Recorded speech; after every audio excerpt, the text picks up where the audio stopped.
May, you might be thinking to yourself, it's been 2 weeks since he's told me that my car crashes.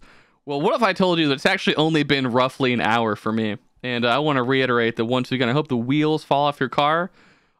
You sort of hit the median at a fast enough speed that you are launched into the air like a missile, and then you land into some sort of large blender object, and it just twirls you up. You still survive though, and then you're hit by another car when you leave the hospital, and that one kills you.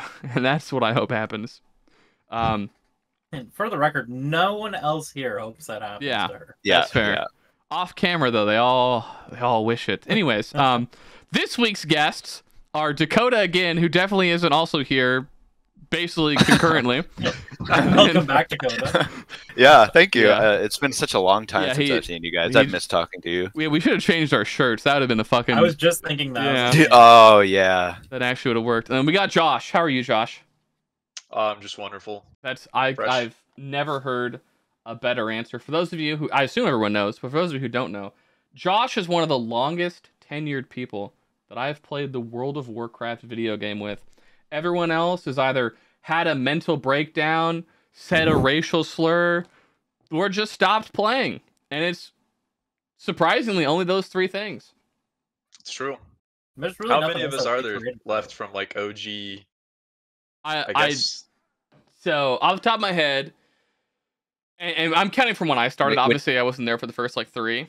And when you say left, do you say actually still playing the game, or just like in the offline social circle? In the offline social circle. Oh, still playing? Okay.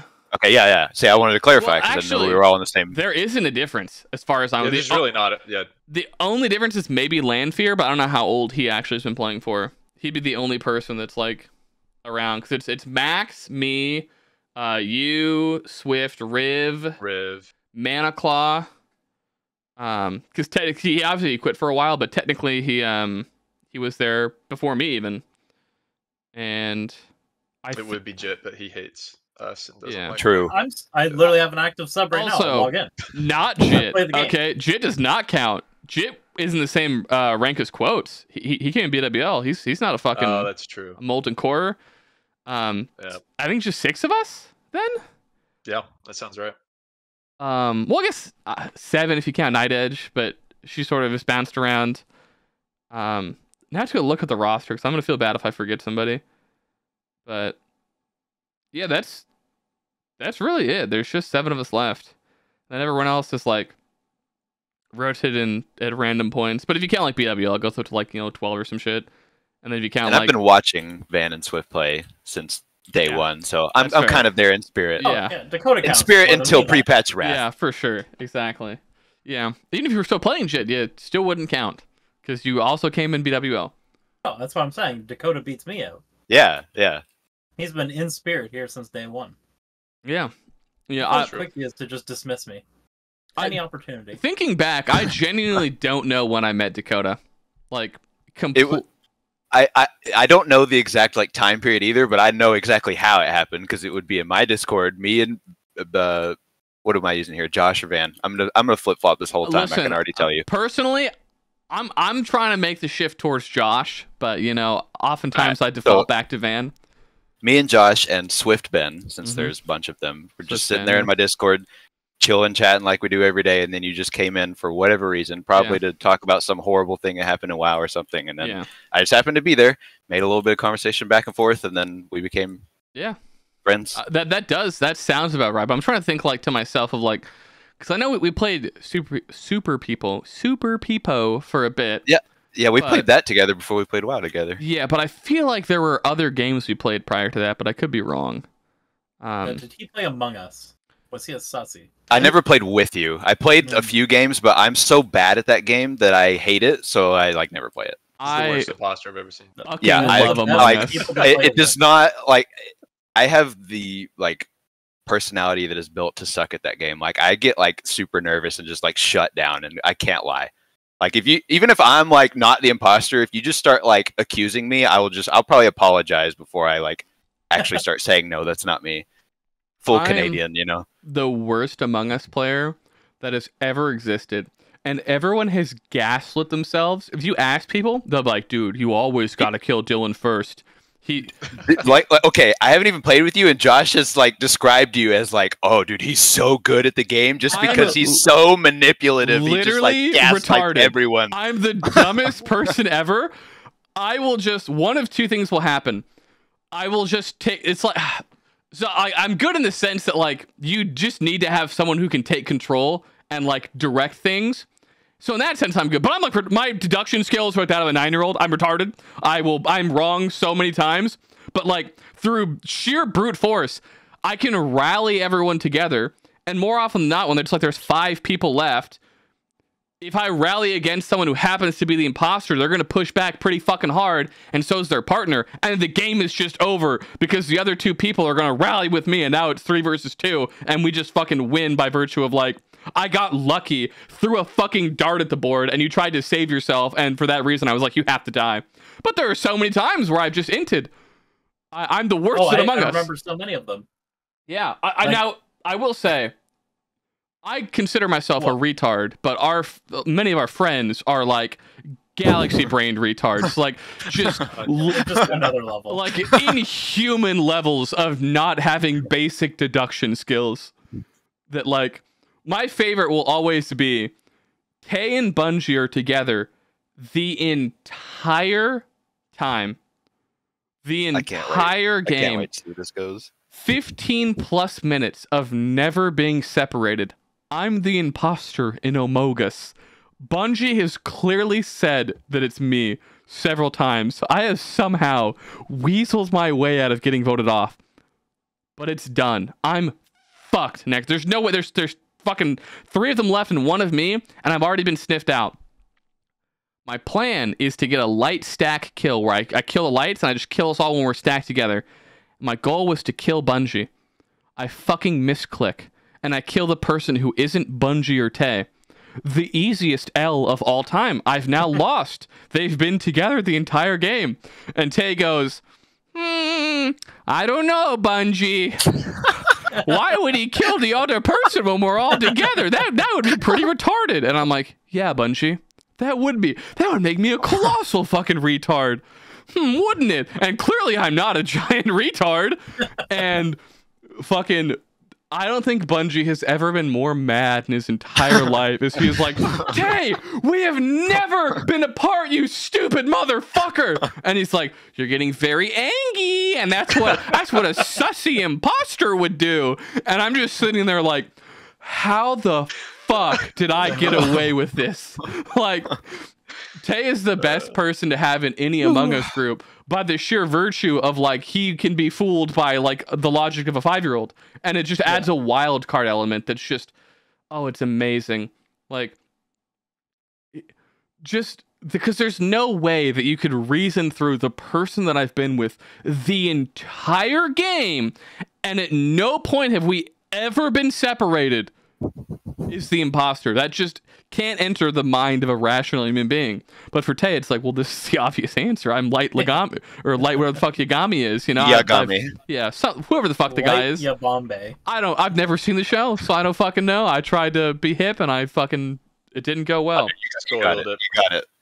But yeah, Among Us is like, it's very hard to get everyone to play it, but my God, you know, if you get enough alcohol in everyone's system, and you just play the space station map and you just watch people fumble the bag, just not being able to deduce the most simple of lies. Like, they can't, it drives me insane. Should have like, yeah, I was on the right side of the map, and like 4 other people were like, yeah, I was also there. And then I'll be like, did any of you see Jit? I'm like, well, no, but he said he was there. It's like, did you see him? Did any of you see him? And they're like, well, why would he lie? And I'm like, that's the point of the game, is to not tell the truth. There was one time where I was innocent, you were innocent, I made my case, and then like the next round, you were like, that's not what he said. I was like, that's verbatim what I said. I oftentimes will misremember things. Like, no, he's the imposter, 100%. Yeah, he's lying. You're all retarded if you miss this, and then we lost. Yeah, for some reason, people only remember the times where I sniff out the imposter immediately within 2 seconds, and they're like, he's a master detective. And they forget every time that I throw an innocent man out of the fucking airlock and go, ah, well, you know, you can't wait. It's probably the other guy then, you know?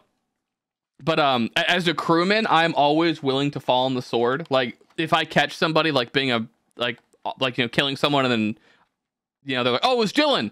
I'll be like, vote me out right now. And then just call an emergency meeting. We're gonna get this bastard, okay? We trade lives, Captain. All right, fuck him. Too many people are like, they don't want to die. It's like, no, brother, you must die for the cause. It's the only way to win. Yeah. Yep. That's what you do when you get it down to 2 people, and the people are like split. They're like, you know, it's like, oh, he did it. No, it might be him. It's like, all right, literally, just vote me. If you're so set on me, just vote me. And if you lose, vote the other guy. Yep. It's that simple. Yeah. And people, I like it when that happens and they don't vote the other person. They're like, no, something new happens, and they're like, oh no, it might be this guy now. The amount of times that I've eaten the bullet for the team, and they fucking forget that I gave my life for the team. Oh my fucking god, I want to put a fucking hole in my wall. Another one. Oh, it just. And this is where we learned the truth from last week's episode. Yeah, it turns out it's just me just playing Among Us on my fucking walls. Yeah. I've punched a wall one time, and it was at work because my boss told me to, because I'm retarded and I just do what my boss says. And he told me to punch where the stud was, and I learned a valuable lesson that day. Was he fucking with you? Yeah, that if someone is laughing, telling you to do something, don't do it. They're fucking messing with you. Yeah, that shit hurt so bad. And I was like, okay, like, you're an adult. I'm like 15. I'll whatever the fuck you say, boss. As hard as I fucking could, right into a fucking piece of wood, and just like, you ever hit like a tree with like a metal baseball bat really hard? I know the feeling. Yeah. That like reverberation into your fucking elbows as you're like, oh, I'm a cartoon character. It's like one of the worst feelings that you could feel as a person, man. But yeah, so just don't punch walls with studs in them is my general advice. Or do, you know?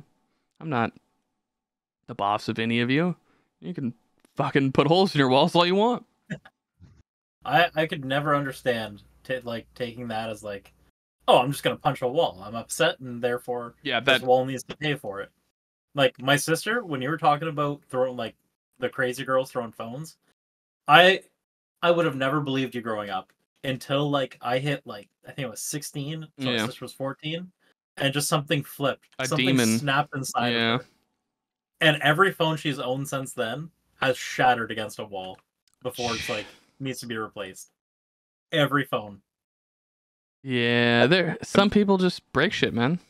I'm trying to figure out if it's just that like I've never really had reason in my life to be like angry enough to do it, or if I just like have better control of my emotions than other people. But I've like never been so angry that I would like destroy something that's worth like hundreds of dollars. You know? Right. Especially because I have lived in apartments for like the last 10 years. So if I do something like that, that's coming straight out of my deposit. That's more for me. It's a little deposit. So I which thought about I'm not getting that back anyway. So I might as well just do it, I guess. Exactly. But it's like my birthday when Quotes is like, you know, he's gonna like break something. Like he's like, hey, don't break that. He's like, the deposit. He's like, wait, the deposit was like $300. Fuck it. Like just break it. Like, I don't give a shit. I'll give you $300 right now. Go break whatever you want. But what's it called? Like, I used to think to myself, like, oh, like I'm clearly a master of my emotions. That's why I'm not putting holes in walls. And then it's like, no, it's probably just like they're experiencing like a way higher level of anger than I could ever imagine. Because that's the only way that I can cope with it in my head. Is like, it has to be like they just are experiencing like wildly more powerful emotions than I am. Because I'm not like a Zen master. I just have never wanted to fucking rock'em sock'em robots to the wall. And it's, you know, I don't know. It's like, I had a friend once tell me, he's like, oh yeah, I've never understood people that get hangry. And I'm like, well, yeah, I don't get hangry either, but I understand that like it's probably like blood sugar related. And like I imagine that like your emotional state when your blood sugar is tanked is probably way different than like when I'm actually hungry. So it's like two different universes. It's like it's unfair to compare them. And then he was like, no, anyone who ever gets hangry is cringe. And I'm like, all right, fuck it. I guess. Now I will say my roommate has some issues with his anger. There's been a few times where I've just been like doing my little Minecraft gaming, and all I hear is just like "fuck" yelled as loud as possible, and then a loud bang, and I'm like, oh, he just shot my girlfriend. Oh well. Oh, okay. Your old house. I was like, your current roommate is your dad. I was like, yeah. I was so I don't refer to him as that in these stories. But, yeah. Yeah, I still every time I go and visit her now. Yeah. Because I'm out of that insane place. The like door frame to their room is just completely like blown off. Yeah. And like there's no door stopper anymore. The door just goes. Yeah. And it's like, oh well. This is the liberal cuck man that you were Yeah. This is the liberal cuck man communist. Yeah. Okay. That makes just gets a little angry sometimes. That maps on. Yeah. So this chair I'm sitting in, actually, I lent it. One of my best friends back home had it for a long time, and he gets super pissed at games sometimes. Like he mainly plays like FPSs, like Call of Duty, Halo, or whatever. And here, I'll show you if I can get this to reach far enough. Oh, he's gonna pull out his dick. More often. Wait, you can't. The sliding is terrible. I see the tape at least. So you see, it's like a metal armrest, right? Yeah. Like he just hit it so hard that he just shattered it in two, and we've had to like duct tape it to put it back together. I see. But like, yeah, I don't know. That guy, he gets real mad, and you would do one of those whenever you die, and he just did it one too many times and managed to break metal, which I thought was pretty impressive. Yeah, was this Michael? No, it was Cody. Oh, it was Cody. Shit. Cody's the one who gets mad. I have a brother named Cody, and he also gets very mad, so I'm assuming it's a name thing. Yeah, must be. Does your Cody have high blood pressure? Probably, from how mad he gets all the time, if I had to guess. But as a fucking very young lad, you know how like when you're young, when adults tell you things, you just take it as fact because you don't realize that like most adults are giant fucking retards. Yeah. So like, when I was super young, one of my adults told me he called it his theory of names, which is like people's names have like a massive impact on their personality, and I semi agree with it because like sometimes like whenever I meet a Cody, man, they're always just fucking angry. I'm just saying. And she talked about, oh yeah, like these types of girls are sluts. It was always about girls, and it's like it's how we get things like the Chad meme and like the Karen meme and like there's people across society. All these people who have like never met each other, live hundreds and thousands of miles away from each other. All these people have collectively like agreed like these names have like a vibe to them. Yeah. So there's some kind of truth to that for sure. Yeah. That guy wasn't lying to you. This is an example. He was telling you the truth. Yeah. And you're too retarded to understand it. Well, I actually believed him because like I think that you should. Like oftentimes people will like see like I guess celebrities are bad examples, but there'll be like someone will name their kid fucking Apple or some shit, right? And people are like, wow, what a dumb fucking name. And it's like, no, that's like the biggest advantage you could ever have in life is having a fucking retarded name, because anything you ever apply to, anywhere you ever go where your name is read, you are going to immediately have an advantage on the standing out ladder. Because like, there might be 500 Bens that apply, and then someone's like, Apple. What the fuck names their kid Apple? Get this motherfucker in here. Like, let's go talk to fucking Apple real quick. And then, like your name can like impact your life so much. There could be some fucking teacher who was bullied by someone named Ben their entire life, and then the fucking Swift was in their class. They fucking hate Swift for no reason other than that like 30 years ago, some kid named Ben made him pee his pants. It's a fair reason. Yeah. I mean, Ben's probably deserve it, to be honest. Yeah, that's that's kind of what I was thinking. Yeah. I think of retard. Yeah, you me too. picked the wrong name. Absolutely based. Yeah. Poor Intrip and Bungie, who just is a line of fire also here. Retards. Also retards. Absolutely. Yeah. Bad news for you guys. Yeah. It has been decided. Yeah, someone fucking destroyed my ego like probably a month ago. They're like Dylan, name a single famous person named Dylan, and I was like, fuck. Does Bob Dylan count? No, they told me to eat a bag of dicks, and I was like, well, I guess I'm fucked. And then I thought about it. I was like, Dylan Sprouse. We got one. Did the guy that shot up the high school? Those are the two of us. Isn't one of the Zach and Cody guys named Dylan? Yeah, Dylan. Or are they Sprouse. actually named? That's Dylan Okay, Sprouse. there you go. That's the only one I can think of. Yeah. It's I think Dylan used to play the character name is Cody. My brother's name is Cody, so it would always be like, oh, that's us. He's us. The little soy Wojak where he's just like. that was us whenever we watched The Sweet Life of Zach and Cody, dude. Fucking Have great you seen show. the recent interview with I think it's Cole? Maybe Might have been Dylan. one of the two. And then he just comes off as such like a douche. Yeah. Yeah. What if I told you that like when you have child actors, it's like fucking Targaryens, bro. You flip a coin and you get madness or chill. Absolutely. Yeah. It's You got madness. Yeah. Well, it's also like when you're a child actor, you flip a coin and like, is Dan Schneider going to try and like suck off your toes and come on you? That's bad for your development, I think.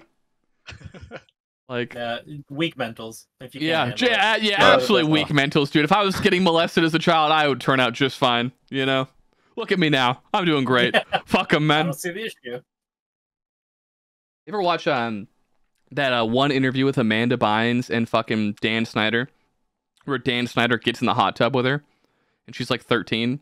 This already sounds very sus. Well, the interview is set up in like a weird legal interview. It's legal, baby. It's set up in a really weird meta way because the entire interview is pre-scripted and he's like reading off a teleprompter and the questions are all weird and like, how has Dan Snyder not been, arrested, or like how has a parent not just hatcheted him to death? Because like he seems to just constantly do weird fucked up shit with kids and their feet. And he doesn't like hide it like the others try to. He's just kind of, it's like, that's the crazy it's part. just out there. Like, homie, like literally, if at any point, I feel like the average person is just like a soulless monster when I think about it, where it's like, I could never see myself being put in a situation where if any of my raiders or any of my friends, if there was just like, oh, well, like whenever he's working with kids, he always figures out a way to have their feet on camera. I'd be like, oh, well, we can't ever interact with him ever again. Yeah. He's banned. A reasonable response. That's insane. If I was like working at like a job and they're like, oh yeah, your boss. Well, it's like, oh no, he's like really chill. Just like don't have your kids around him because like he'll try and take pictures of their feet. I'd be like, huh? Huh? Excuse me, sir? Like, no, banned.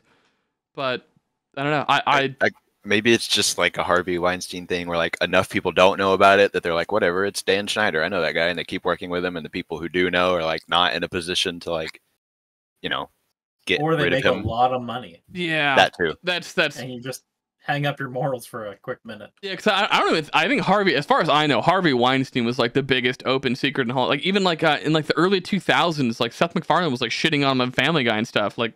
Yeah, people were always shitting on him, but it's like you'd be very surprised how quickly people's convictions evaporate if it requires like any amount of like social lifting on their end.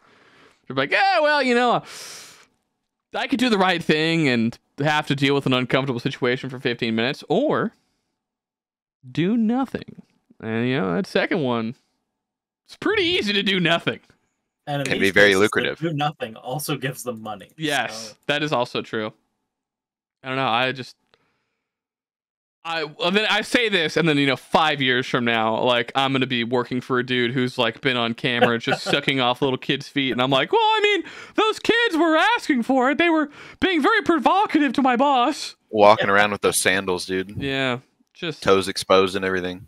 Yeah, who knows? In 5 years, I could be a toe slut for somebody, but.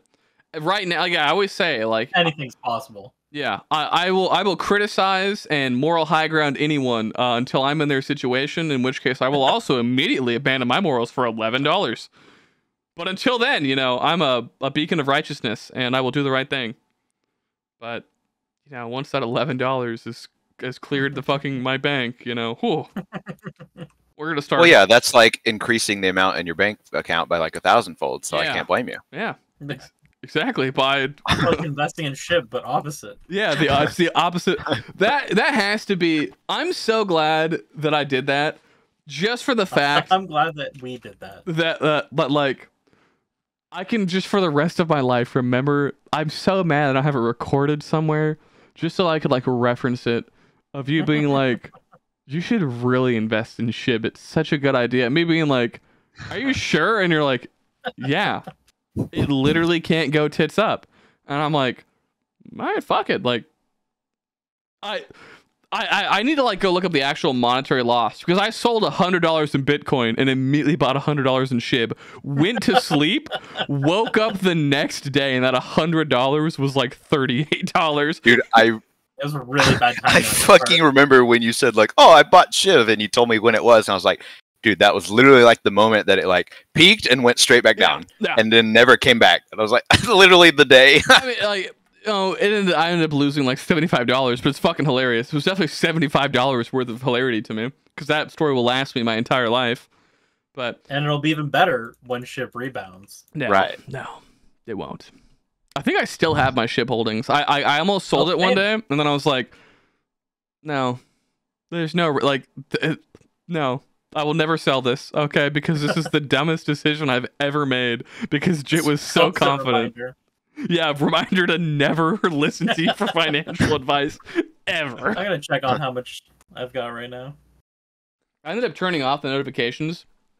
But it was so funny to wake up like every like 4 or 5 days and have my Coinbase account be like, your SHIB has gone up by like 4,000%. You've now only lost $78. It's like, hooray! I'm at $17 of SHIB right now. Yeah, and how much did you start with? Yeah, how much did you start with? Well, 0 because I mined all of it. I didn't spend $1 on it. Okay, that's based. Let me go check my Coinbase. Let's see if I still have any SHIB left. It's even better to tell Dylan to spend real dollars on it when I still hadn't. Let's see. Based on the fact that my balance is $1, there's a chance I sold it, but also a high chance I didn't. I've got bad news. Oh no, I didn't sell it. It literally has lost $99. Shit. How much SHIB dollars do you have? How many tokens? How do I see how many tokens I have? It's gotta be like 2 tokens. I can show you this, and that I have $1. Oh yeah. Well, it's the one with like a quadrillion supply or something. So he's probably still got like 1 million. I've got 1.6 million. Yeah, all it's showing is that the price is 0.00011 is what it's currently at. It's coming back. I don't believe that. That's insane. 90. I mean, even at its peak, wasn't it like there were still zeros after the decimal point, right? Because that's just how it like is with the like because there's. That's its thing, is like it has like a quadrillion tokens, so the price is always like absurdly low. Yeah, I have 2.5 million SHIB right now, so you got more than Jit. That should be more than $17 then. You should have like 20 something. Well, you see here, I'm looking at the history here. I actually did sell off some of my SHIB. I sold off 2.4 million SHIB for $21.67 at one point. Nice profit. My all-time returns are currently negative $77. Well, we're getting there. We'll get it back. That's I don't think. Yeah, you have to hold during the low times. Have you ever heard of the term diamond hands? I have. So I wish I was smart enough to know to understand Bitcoin. So I can help you. No. Well, so give me a second. No. I understand the concept of the blockchain and stuff. What I'm saying is I don't understand why it is always, since like the invention of Bitcoin, just been like one of the most profitable assets you can own, and I feel like it just hasn't changed for 10 years. Like there's no asset like it and it shocks me. I remember in like 2011 my friend being like, this Bitcoin stuff, you should get into it. And I was like, eventually. And then I just forgot to until like 2012, 2013 maybe. And then like, blew the fuck up. I remember my friend like bought video games using Bitcoin. And he was like showing me like, oh, how cool this is. And like thinking back to it, it's like, I think you spent like $80,000 on that copy of Rocket League. The infamous story in the like crypto community is someone spent like 200 for 2 pizzas. It was like 1,000 Bitcoins or something, which is like whatever it was. It's like $600 million now, or at peak it was $600 million. Well, it's also like that's also like kind of a cope, because it's like if he wasn't out there making transactions with Bitcoin, right? It might not be where he is. Yeah. But Yeah, like Bitcoin is just one of those things that like I've never in my life regretted just throwing any amount of money that I had in Bitcoin because like the ROI on it has always been fucking ridiculous. Like Yeah. there has just never been a time, as far as I know, maybe like when this last year, because I haven't bought shit in last year, but prior to like, you know, my moving in like 2021, there just wasn't a time where you could buy Bitcoin and then not just be like, this is the best idea ever, like a year later. Yeah, it was up until like the last like year or two. If you had bought Bitcoin at any point, you would always be in profit like 3 years later. Yep. It's starting to slow down because of like the halvening is like it's cutting in half how much is being issued every block or whatever, and like the amount that's being decreased with each halvening is also decreasing. So like it's not like spiking as much up anymore. But no, I remember listen, I'm from trusted source. Mm-hmm. That's hitting 100K next year. Hell yeah, based. I just remember there was a time in like 2016, I think it was when it was like one of the big spikes. I was playing Legion, so whatever time Legion came out. Yeah, it was December 2016, I think. Ish. Yeah, it like shot up to like 8K or something, and then I had a friend buy like fucking 4 Bitcoin, and then like they dropped down to 2K, and he was like just so fucking like devastated, like oh my god, like I basically just lost this much money, and I was like no. Just literally hold it for another 4 years. Like and then... literally just wait. And I think like in 2020 he sold it, and it's like yeah, you just that was 60,000. Yeah, I think there's like no other asset that has just been a W for fucking 15 plus years, and eventually it will stop being a W, but I don't know when that is. But well, that's just... when you go invest in altcoins like SHIB. Base. And they're just repeating the Bitcoin process, but in smaller amount of time. Dude, that's how I feel like Ethereum was. I like Bitcoin and Ethereum are like the two like big things that I've ever. I don't know what the fuck that means. Blue chip is like it's like the super stable. No, it's the stock market equivalent would be like Google or Microsoft. The ones that are really big and it's like really safe to put your money into because they're not gonna like too big to fail. Yeah, right. Too big to fail. That Bitcoin and Ethereum are like the blue chips of crypto. Yeah, I remember. I ended up swapping like crypto services. So I sold it all and then like bought it again. And it was like in that window, like there was just a fucking massive decline. So it's like I sold my fucking Ethereum and you know I got like, you know, $4,000 or $5,000 for selling it. But then like I ended up with more Ethereum when I bought it like 2 days later after the transaction finished because it had just sunk to like significantly less. I bought it and then like fucking year later it's just worth so much more, and it's like huh, that was cool. I just got lucky. I just RNG'd into like when the fucking money got in my account I could buy it again. But speaking of money in an account, I've been saving this story for like 2 weeks now. It's the Costco story, and oh god. I need to fucking find this kid's name because it was Kyle for sure. So this is a moment of racism from me. Okay, I was racist against the people of Down syndrome. There are 2 Costco fucking lines, right? And they're like wrapping around. They're massive. I get in the end of the line, a third teller station opens up, and they're like, all right, everyone, go to the next line. And I see that it is a very nice Down syndrome boy who is the checker. And I was like, you know, I'm going to stick in this line, you know? I think the big line, it might be the play, you know? Every single other person has the exact same idea as me. And I start to feel bad. I'm like, fuck, dude, this line's been over for like 45 seconds. Every single other person has just decided that they're going to fucking stay in these lines. Like, oh, this is not good. I was like, but I've also got a lot of stuff. It's a pretty complicated amount of stuff. Like, it's pretty easy to fuck this up. This might be a little, you know, out of his pay grade. And my mom is like, go to that line. Like, why aren't you moving? It's an open line. I'm just like, thanks, Mom. I guess this is what we're doing. So we fucking move into the line. And Kyle's just moving fast as fuck. You know, great, doing great. Outstanding job at checking all of our items. Mom's like, you want to go get a pizza? And I'm like, absolutely. I would love to go get a pizza. I go to get a pizza. I place the order. And I'm coming back. And as I, like, the second I re-enter the instance of fucking the checkout, right? The loading screen finishes. As soon as I get there, I see change due -8,000. And then I hear the kid go, oops. And I'm like, this was the best decision we've ever made in our entire lives. So, and originally what I thought happened was he like fucked up and like just added an extra 0 or something. But actually what happened was my mom got like cash back or some shit and he got like a Costco check for it. But my mom obviously spent a fuck ton of money. So her cash back was like 9 grand or some shit. So it's a check for 9 grand. And we're buying like $1,000 in groceries.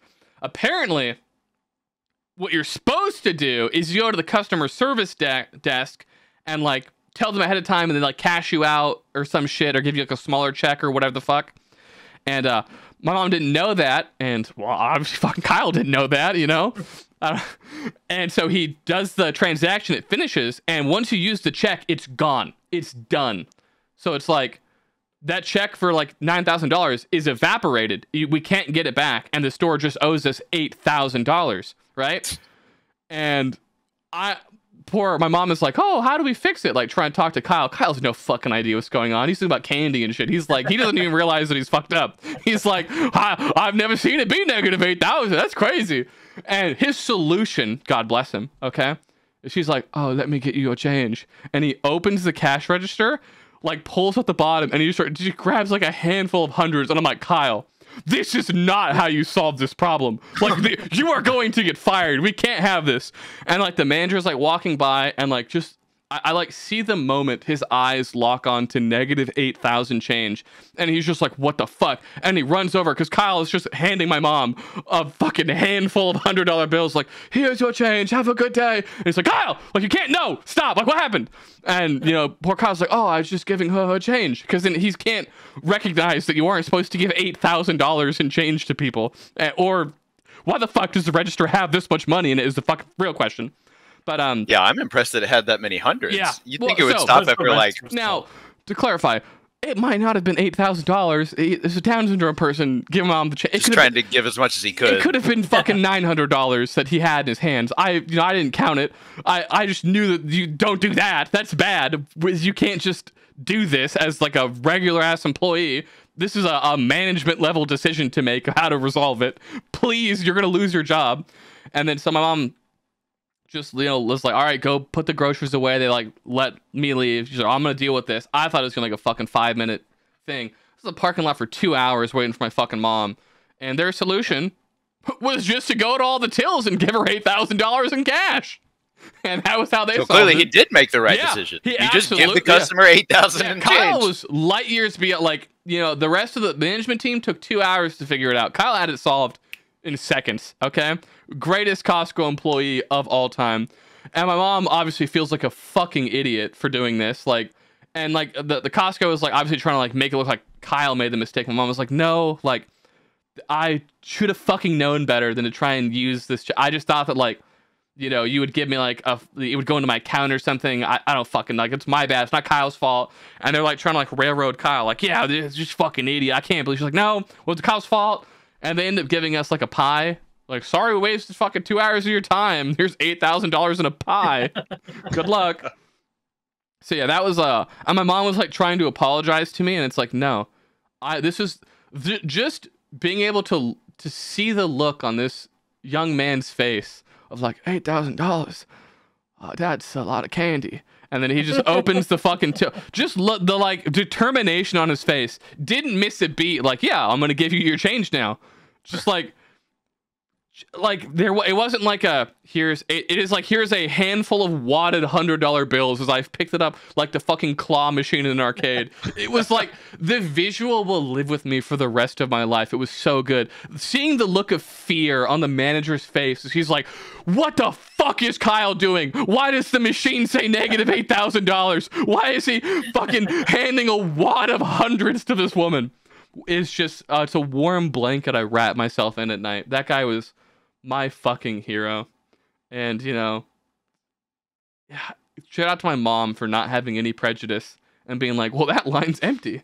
Just go to that line, because it ended up being fucking fantastic. But it was I was like messaging Spiv. I was like, man, I feel bad. Like, I was like, I didn't want to go on this line. You know, it was bad of me to have prejudice. And then the very next message is me going, oh no. Just seeing me be like, God, I was wrong to, like maybe I wasn't wrong to feel this way, but I will never get to experience that level of joy again, of just absolute panic. Because it's like, if it were anyone but my mom, if you fuck that up, it's like a life ending, like, oh my God, like you just lost $8,000. Like, what are we gonna do? So mom's like, well, I guess we'll have to figure this out. I'll be here for another 45 minutes. So yeah, I hope I can one day work in retail so I can just bring absolute panic to people by fucking up transactions. It's my new dream. I don't think you ever do want to work in retail. No, for sure I don't. Definitely not. Well, I'm too mean of a person. I mean, I'm going to end up working in customer service in my current job, so I'll probably get screamed at by like crackheads all day. Which live stream when? Dylan at work. That would be pretty fun. That would be pretty fun. We'll see how the actual job goes. I'm more than willing to risk my entire career and getting fired to try and sneak a little live stream in. Yeah. But just set up a little like GoPro on your desk, point it straight back at you. Done. As I say all their personal information on the stream constantly. Just have a little beeper. But don't like tie it into the stream. Just make it like a loud beeper that as you're talking to them, you just like air horn. Well, so like their information. In my head, I already have it all figured out. I would be just wearing my lavalier mic, and I would just click the mute button on my fucking, receiver. The other person just sees you sitting there, like talking to them normally. Well, it's like you have walkies and shit. Every 2 seconds. You have a walkie. You have this itch. Yeah. You just keep touching the same again, like you have a walkie, so you kind of do have like a lav mic attached to you. So they just assume I'm fucking with that. No one would ever notice. They're not gonna know. All right, sir. Could you say that again, please? Yeah. A little more clearly. All right. The chat. I mean, the system wasn't picking up what you were saying. Oh God. But yeah, no. So I don't know like what the demographics are in Minnesota. I probably not nearly as bad. Probably white. So yeah, the problem is you guys went with race here. When I think of that, I'm thinking of crackhead to non-crackhead is the demographic I'm thinking of. There's a lot because it's rural. Yeah. Well, my assumption is the snow kills them. Can you smoke crack and have a house? I don't know. I mean, of course it kills them. They're crackheads. All they do is inhale snow. I'm thinking more meth than crack. Yeah. I mean. Yeah, some sort of drug. Because it's like in Southern California, the lifespan of a crackhead and meth head is, 80. Because it never gets cold enough to kill them. You don't have to have a house to survive in California. There are a lot of underpasses, There's just all kinds of shit you can do. The weather's always nice. Minnesota, you don't have a house. Oh, once that snow starts falling, you're gone, buddy. All right, you got to start migrating like a fucking bird. Like a monarch butterfly. Exactly, a monarch crackhead. But so yeah, I'm wondering like how often will I have to deal with drug-seeking behavior and/or crackheads who are angry about not getting crack, and how many times am I just gonna have to deal with like an alcoholic person who's consumed so much alcohol, their brain has sort of become a stew that's incapable of processing, words, concepts, directions. Oh, also, this might be the last podcast you see me with a beard, like fully on my face, because you have to have you have to have well-kept facial hair, and it's just like easier. I doubt that I'm gonna like full cut it. Like I'll just cut it like incredibly short, like Vans, basically. But it'll be mostly gone. My hair, I'll probably end up like completely removing the sides and then keeping the top long to cover my bald spot. Just normal things. But just stop taking the medication. Your hair will clear up on its own. Exactly. Well, I have, dude, and my hair has been clearing up. I'm like, oh, that's not good. Luckily, I've repaid for my subscription thanks to the California government for sending me $350 like a year and a half late. So that's cool. I call the little program to activate the card, and they're like, yeah, you'll be receiving it between April 2021 and August 2021. And I'm like, it's 2023 right now. That's a little late. I hope this still works. And I tested it by buying a hard drive immediately, and it worked. Or SSD. So, I've still got enough money to, mail my license to my house that I have had in California for all of a year at this point, I think, because yeah, what year did my license expire in? I don't even have it in my thing anymore because it expired so long ago. I like that all of my identification expired while I was in California. That was nice. Yes, dude. Nice. Wow, Dakota and Josh. I don't know if you've told it yet, but that's also a good story. Yeah, were you guys in the Costco during the great fucking Jit and Because massacre? I was not there, but I was there to hear the story. Yeah, it's a good one. So these fucking apes. So we go to Costco, and we use Jit and Because's Costco membership to enter the building. We fill up our cart. We go to fucking checkout. Because scans his fucking Costco membership, and he's just like, "Sir, this Costco membership is expired." And we're like, "Uh-oh. That was the person with our Costco membership." And Jit's like, "Don't worry, guys. I have a Costco membership." We're like, "Thank God we're saved." He scans Jit and he goes, "This is also expired." No. He scans it. No. He's like, he scans it. He's like, "Oh, I'm going to need to see your ID." Jit hands him his ID. He scans Jit's ID and he goes, "Sir, this ID is expired." So now we're 2 expirations into the fucking checkout. And then so like fucking Because is now talking to the person and they're like, "Do you want to re-up your subscription?" And Because is like, "Sure." And Aethel is paying for it all. So now Because has put his fucking Costco subscription re-upping on Aethel's card. Oh god. And Aethel is like, "No, I'm not going, like, no, we're not, I'm not paying for his fucking year membership to Costco." And then so like, I think Aethel ends up buying a Costco membership while we're there. He's like, "Well, fuck it. I guess I'm going to get a Costco membership. So, you know, if I'm going to renew somebody's membership, it's going to be fucking mine." Wow. And we go to check out. He gives Aethel the fucking receipt. We're going to leave, and I see Aethel like throw something in the garbage, and I'm like, "Did you just throw the receipt away?" He's like, "Oh yeah, definitely." And I'm like, "Okay, he's kidding." And then we get up to the front. We're trying to leave. I'm like, "Can we see your receipt?" I'm like, "Aethel, where's the receipt?" He's like, "Oh no, I threw it away." And I'm like, "What the fuck? That's not how you do Costco." So then Aethel has to go run back and dig the fucking receipt out of the garbage. And yeah, so we just what should have been a quick and simple purchase turned into, you know, "Sir, your ID is expired. Sir, your ID is also expired. Sir, you're paying for this other man's re-upped to his subscription." Yeah, so the Canadians are just fucking menaces to society. How was I supposed to know my ID expired 3 days before I went to California? I don't know, because it says it on the piece of paper that you fucking read. What the fuck do you mean? You only check that once every 5 years. Yeah, you check it on your birthday because that's when it expires. And I had other things going on. No, you didn't. That's wrong. That's just not true. No, That's incorrect. You're lying. Busy man. No, you're not. I have so many things. Oh, I got this random ass government ID. It's my military contractor ID. My hair is all fucked up in it. I look like I'm wearing a Rockstar Games.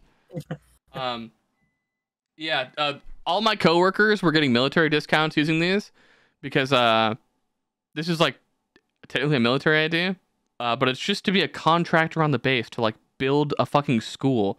But it says cool shit on it. Like it says like military contractor is my like term.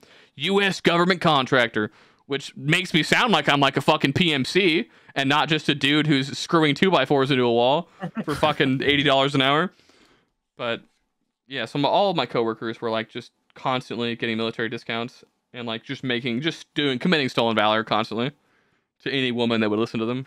Like, "Yeah, my military ID. Yeah, I'm an assassin." It's like, no, you're not.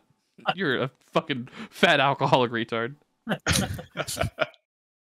yeah, my ID expired in August of 2022, and I immediately repaid for I re-upped it, and then it got mailed to the wrong house, and then I had it remailed to the wrong house again, and then I just gave up, and I was like, well, I don't feel like having that license on me anymore. And honestly, not that bad. I was expecting you to say like 2019 or some shit like that. No. It's just been like technically I have a license that it's valid. I just don't have it on me, which I think is like the most important part.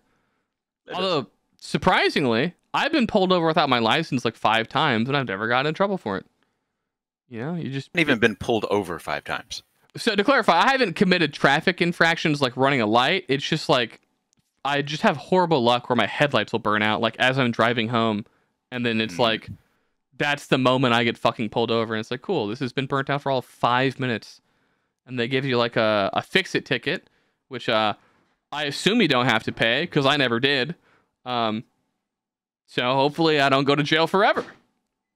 Yeah, they're hunting you down. Yeah, I've only gotten one speeding ticket. Your arrest. All right, and oh fuck no, I got 2 speeding tickets. Fuck. The first speeding ticket I should have gone to prison forever for. No idea how I didn't. It was some like backwoods road with a speed limit of 45, and I was going like 108, which is bad. And I got pulled over, and the person in the seat next to me, who I will one day have on the podcast, Edwin, was a police explorer at the time, which is like when you're in high school, they like make you do police things and like to teach you. And he was like on the verge of tears. He's like, dude, you're going to jail. This is a felony. You're going twice over the speed limit. This is it. Like, this is you're going away forever. And I was like, nah, like what? No way. And like the fucking cop walks up. My windows were all down. And then like his opener made me realize I was fucked. He went, you know how fast you were going in my town? And I was like, uh-oh. In his town? Like, I'm a city slicker fucking up his town. This is not going to end well for me. And he gave me a ticket, but he wrote that I was going 65 into 45. And I was like, based. Like, sure, fuck it. I'll pay that fine. He caught you when you were still accelerating. Yeah. Exactly. No, he was just really nice. Because he was like, I know you're going a lot faster, but got you some slack this time, son. And I was like, thank God, because I don't want to go to prison. They will rape me, and I don't want to be raped. I'm not strong enough to defend myself. I'll be a tender little snack for them. So tender luckily, little fuck pig. Yeah, exactly, a tender little fuck pig. And so they made me go to traffic school, and then I opted to go to online traffic school, and then I told my girlfriend to go to traffic school for me, and I just never had to do traffic school. It was awesome. It was fucking great. And then when I first moved up here, I was going like fucking 72 into 65, and I got pulled over, and he's like, here's a $500 ticket. And I was like, I no longer have the financial means to ever go above the speed limit, and we're always using cruise control, and I'm in the far right lane, and we're going 65 miles an hour, and everyone who honks at me can suck my fucking dick because I can't afford to go faster. Yeah. After my one and only ticket, that was my mindset forever, was like, oh, I just simply can never pay this $300 fine again. Yeah. Like, that's it. It was like $580. It was fucking ridiculous. Because I think it was like an out-of-state fee or something.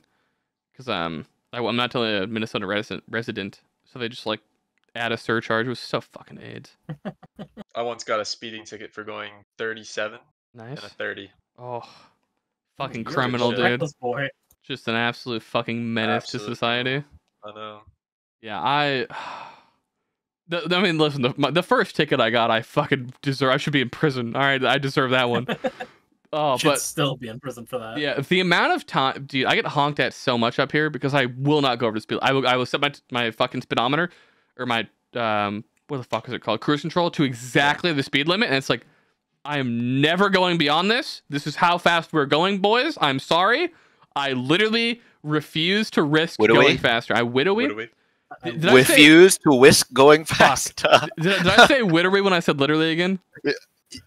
It was not really. It was like close enough to like make it did the monkey neuron thing for me. I've been fucking up my literallys too much to where now I've actually been saying widowy, and you just say the word literally enough now that like I just think it. Even if you say it perfectly, like literally, I still think it when I hear you say it. Yeah, I'm widowy smoking quack right now. Yeah. Sometimes like when I'm editing, I'll listen back to myself talk. Like when I'm trying to like cut up a bit. And how the fuck do you guys understand me at any point? Like, what do you mean? I feel like I mumble every fucking word. Yeah, could you repeat that? Yeah, like I get mad listening to myself talk. It upsets me because I'm like, am I this? I'm a retard. I'm literally the stupidest person alive. Like everyone else will speak so articulately and I'll perfectly understand. And I feel like I need subtitles when I'm listening to myself talk. I don't feel that way at all. Like maybe it's just because we've heard you like talk so much at this point, maybe. But like we just understand you because that's we know your like dialect. It definitely works that way with accents. Because like there's this guy at my job that I just left. He was like my manager for a little while, and he's Indian, and he has like a pretty bad accent. And like the first like few weeks that I was like working with him, like it was really hard to understand him. I had to say like what again a lot, but like give it like a few months, like I could understand him like perfectly. Like the accent never changed, but like it was just like perfect. And and that's happened with like multiple people, because India's a big country. Like their accents aren't always all the same. There's like a northern Indian accent, a southern one, and like it's the same way with other people. So it's just maybe it's just one of those things. Like you just listen to someone else talk long enough, you can just understand them like perfectly, even when they like mumble stuff out, because you like you piece just it get together. What they were trying to say. Yeah.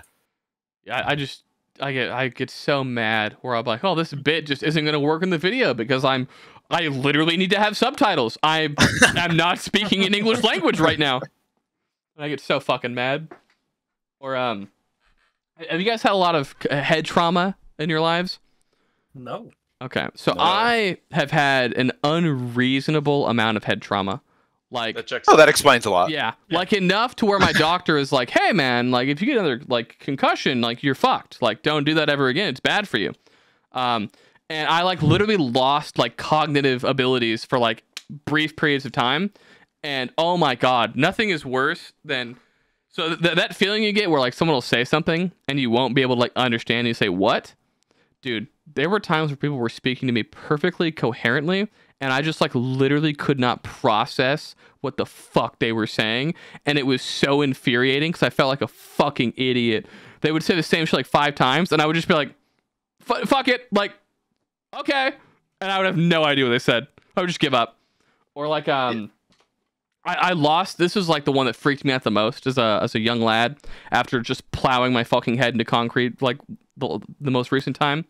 I lost the ability to throw a football. Like, I even know how to describe it. It's like, imagine like a written out piece of code and like part of the data gets corrupted. Like I've thrown a football 1 billion times in my life, and I would get to this motion where like you begin to like send your arm forward right before you like flick that wrist, and I would get right here, and it would just be like football.exe has stopped working, and I would just like stop every time. And it was like a month-long period where I don't talk to this person anymore. But Jenna, I think, will like vividly recall this. I remember like weeping, like crying in real life, being like, "Well, I'm retarded. Like it's over. I will be dumb forever, and I can't do physical things anymore because I've hit my head too many times." But it turns out your brain just like fixes itself after a while. I've got like a mini version of that. I feel like it going through my 20s, like I've built up a fairly like large vocabulary, and like I'll remember like the exact like concept, like a word with a connotational value that I want to use, and I'll remember the existence of the word, but not the word. So I'll be like, I'll get to that point in the sentence, and I'll just stop, and I'm like, just sitting here waiting for my brain to just like spin until I find it. Just going through all like the synonyms, like, no, that's not quite right, and it bothers the shit out of me. If I ever get to like, if I'm one of the unlucky people that when I'm like elderly, I get some kind of like brain thing that just reduces my cognitive abilities, whether it's like just losing memory or like something really bad like that, like not being able to like translate speech into meaning or something. I'm going to be so unpleasant to deal with because I'm going to be pissed. It will just genuinely make me mad. I feel very sorry for the people around me. You're going to be having to take care of me because I'm going to be like, I'm going to try to tell them something like I need, and I won't be able to remember the word water, and I'm going to be like, I need some. Yeah. Just go into an autistic fit of rage. I mean, I do a similar thing, but anytime if I don't know a word, I just start describing it to people around me in the worst possible way. I mean, I try to do it in a good way, but like I'll just stop the conversation. I'm like, all right, we can't continue until I remember what this word was. Yeah, I don't do a helpful thing. I literally just start throwing out the first that enters my head. So like, I'll be trying to think of ice, and I'll just be like, oh fuck, gooey, slippery, gooey. Like cloudy. You're right. You are doing it in the worst possible way. I would never say ice for gooey. Instead of like going the obvious route of like cold, frozen, you know, watery, I'll just be like, cloudy, sort of light blue, you know, drink. And they're like, what the fuck are you saying? And I'll be like, skate. Just the word, like the farthest things. And then eventually I'll get it, and they're like, how the fuck is that what you were trying to describe? I was like, I don't fucking know. I was just saying the things that were in my head. And I didn't like filter out the wrong ones. Yeah. And we just, you're accepting any input. Yeah. Well, because that's usually how that's my like brainstorming process. I just say every single fucking, or it's like if I forget something that I'm talking about, I'll just repeat concepts in my head, like trying to remember back, even if they weren't even what we were actually talking about. Whether it was like, you know, someone says something made me think of like an ice cream cone, but I never said the word ice cream cone, or even we talked about it. I'll just be like, you know, ice cream cone, you know, chicken nugget, and I'm like, what the fuck are you talking about? Like, we have not talked about any of these topics. And I'm like, well, I remember now. When the fuck do we get ice cream? Yeah. Oh, it's a great fucking. I can't remember the movie, but the feeling that it elicits from me is. I remember the plot, but not the title. It's just like he cheats to get in the Special Olympics, right? Oh, Something The like Ringer. He pulls a Cartman. Yeah, there you go. Yeah. That's an Adam Sandler. I have no idea how he got away with that movie. You cannot make that movie today. Pretending to be retarded. Many greats you can't make again. I don't know about greats. I don't know if I'm gonna put The Ringer in the greats category. So many classics that just, you know. But there are a lot of fucked up old movies that I'm like, how did this get greenlit? Like, oh god, I think it's like I Am Sam, where he just like plays a person with like fucking autism or something, and he's just like, it's just horribly offensive. Or like the one where he like pretends to sneak into like a bank or some shit, and I can't remember the fucking movie. I think Matt Damon's in it, but is into this like bank for this big score. He's gonna become a janitor, but he's gonna be a retarded janitor, which is like the worst cover, because like they might forget about Joe, who's like been a janitor for 6 months, but everyone's gonna be like, hey, where's the fucking like Down syndrome janitor who was always loud as fuck, bumbling around, knocking shit over? The worst cover you could ever have. Like, oh, I know the perfect cover, being as loud and obnoxious as possible. That way I'll be able to sneak. No, wrong. Dumb fucking movie. I can't remember what it was, but so fucking bad. I think he mentions it in Tropic Thunder when he talks about you never go full retard. You never go full retard. And then he like lists off, you know, Rain Man, you know, this, not retarded, or some shit. That fucking movie. I don't know how that movie is something too. Hey, Robert Downey Jr., how about you're in blackface and you just do like a black voice the entire movie? And he's like, okay, sure. Like, it's the concept of that movie is fucking phenomenal. It's so fucking stupid. It really is. Like, and then Tom Cruise just randomly, like this huge AAA movie star, Tom Cruise just randomly like walks in this almost like incognito role at the very end. So do you know the lore behind it? I think I've heard it, but I don't remember it. Yeah, I'll so remember it's when like, you tell me. Tom Cruise like wants to be in the movie, right?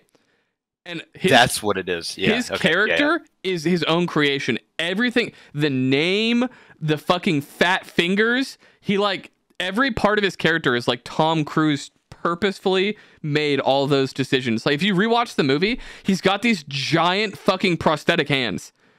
He's got like these horrendously ugly. Yeah, these meaty fingers. And that was Tom Cruise's idea. He's like, I want to have fat hands. And they're like, why? He's like, I don't fucking know. It'd just be funny.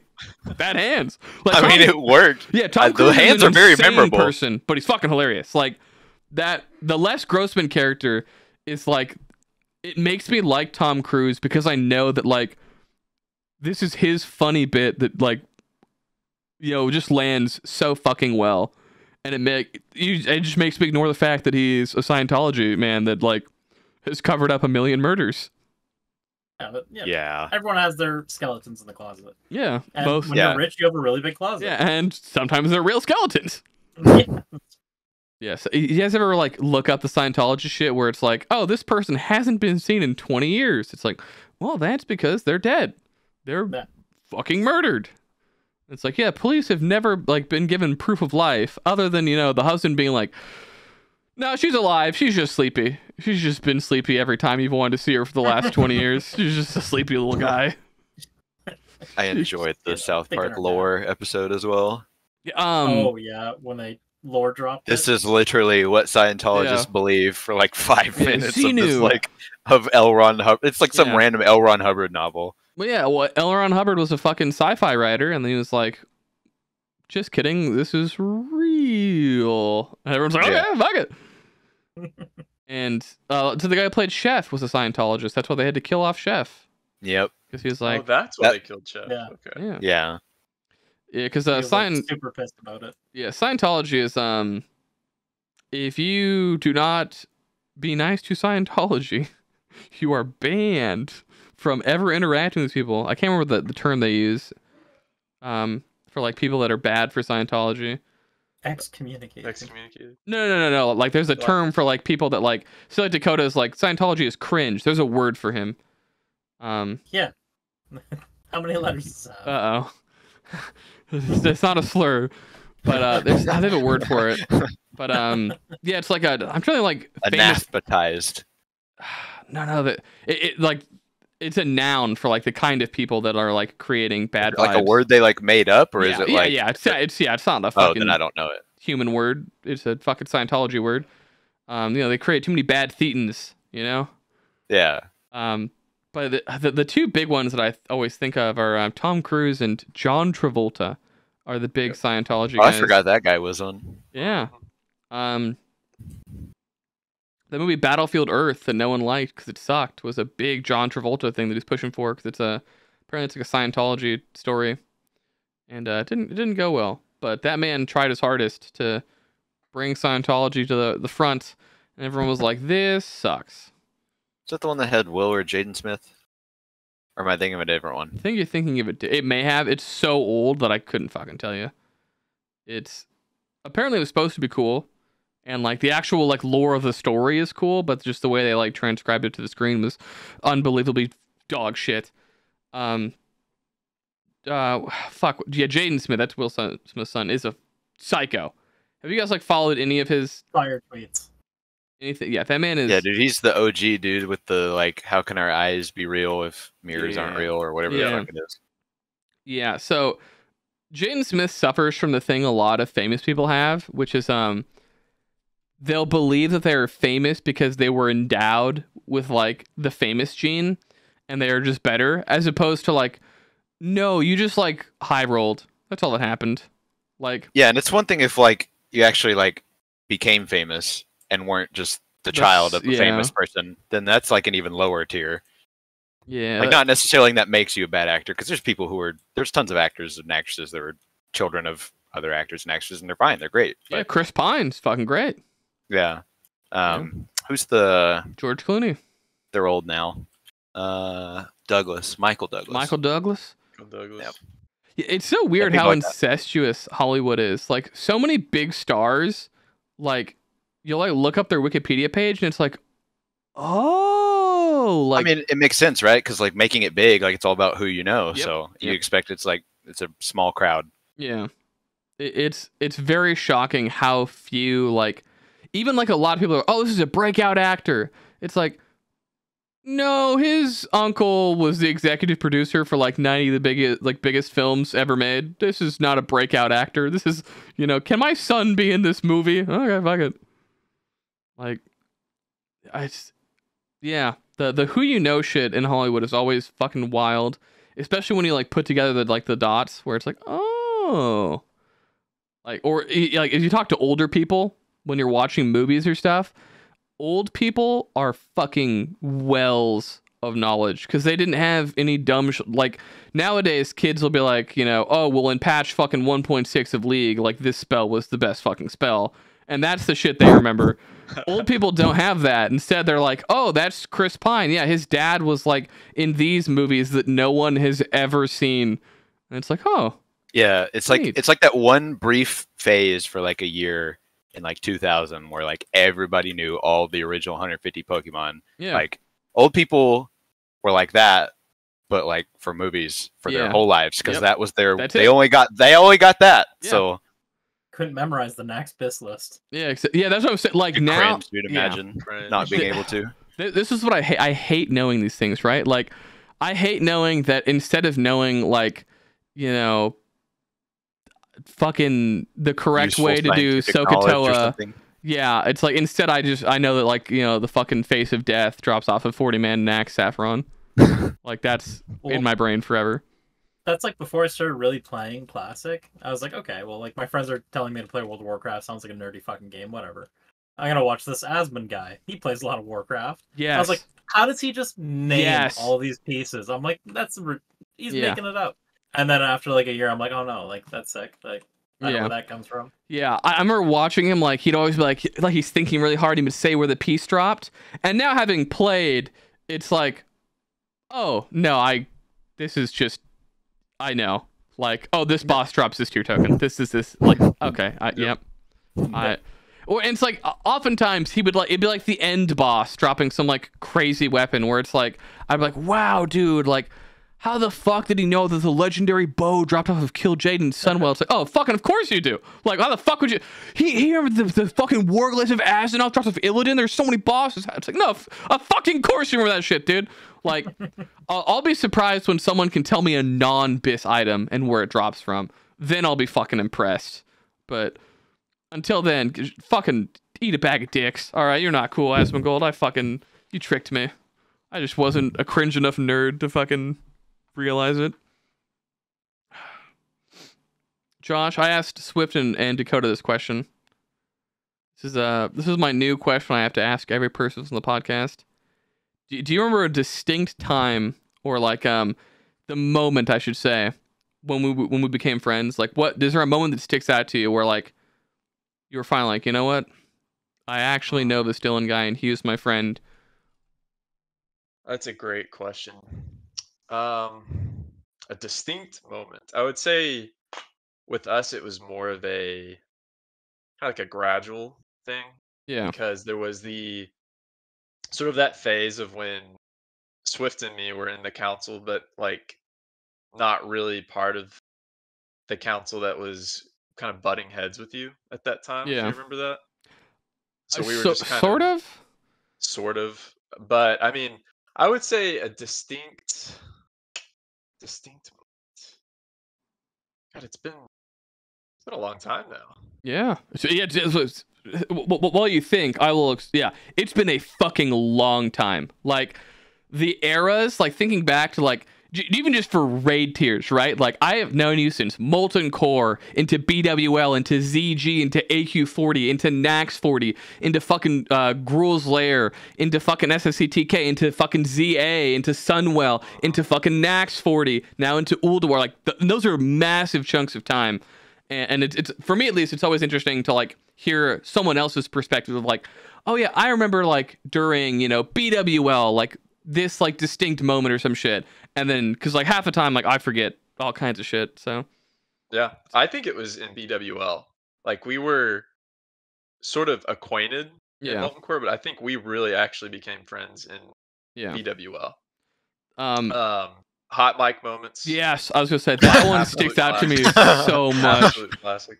That one is like, oh, I'm sad that no one else heard it because it was so like, Corey, dude, you fucking idiot. Yeah, like you were so mad at him, and he just no one heard it. I remember just, like the fear that took over me of like he like, oh no, like because you never know what someone is gonna say when they think that they're in the privacy of like their friend group. And when you're broadcasting it to 40 people, it's like fucking there's a siren is going off in my head of like, he needs to know now. I just get like 4 whispers from you immediately, like quiet, hot mic. I think I have the footage of that moment somewhere. I think I would love to see that on my hard drive.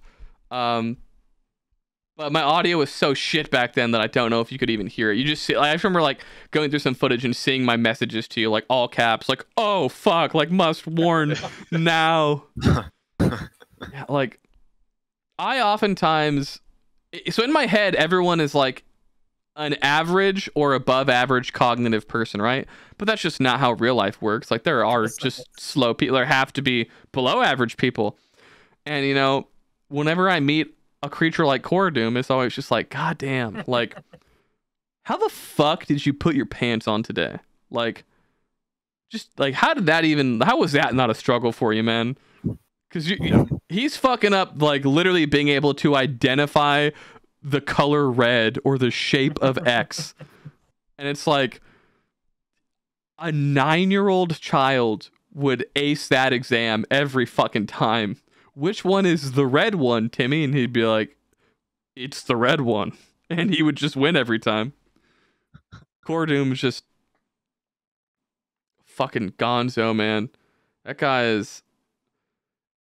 or so I had this superpower where I just hear everything people say, and oftentimes people will like mutter stuff or like offhandedly say things, and no one else catches it, but I do. So it's like I don't think most people realized that Core Doom was like a 340-pound heroin addict. Like, did you know that? I remember. I only knew it because you've told the story. Yeah. Yeah, you've told the heroin part. You didn't tell me the 340 pound Yeah. part. He constantly mentioned being over 300 pounds. He's probably like 320 by the time we were hanging. But he's always talking about how, yeah, before I started the pandemic, I was 340. Now I'm down to like 320. And I would just always think about like just that from the other side of like, damn, you are just this just massively fat heroin addict just fucking up World of Warcraft. Like, that's your day. That's like... You've done nothing right. Like, I think about other people or like where their lives are at, right? Where it's like, so for me, I judge a lot of people's success on how they feel like about their emotional state or like where they are in life. Where it's like, there are people that are like, you know, making $100,000 a year that I'm like, oh, you are doing shit. You fucking suck. Like, you're miserable. You're wasting your time. And there are other people that are making like fucking 50K a year, but they have like a strong friend group where I'm like, yeah, you've beaten the game. Like, you figured it out. Like, you've just won. And I feel like you two default are always winning by the simple fact that you guys live together. Therefore, you just sort of win that you always have another human being to hang out with and do shit in real life. Yeah, and if strange women come into my house and kill me, someone will be there to call my mother. Yeah, that's true. And let her know of my death. Yeah, but you also, I feel like there is there are very few people that I feel like are well-adjusted friendship-wise.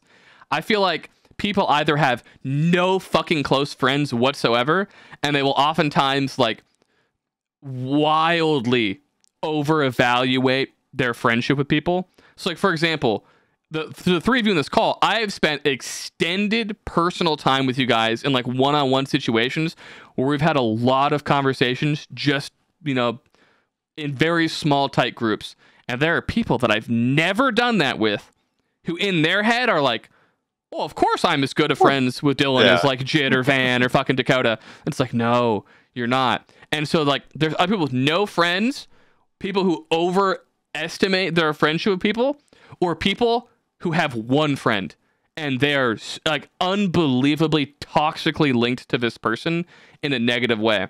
So like, for example, you two can separate from each other and exist separately without having a fucking seizure from being separated. And I have friends who do not have that ability. They exist in a realm of like, if I am ever not with my other person for an extended period of time, I start to just like vibrate uncontrollably until I will die, like I'm some sort of like upset puppy.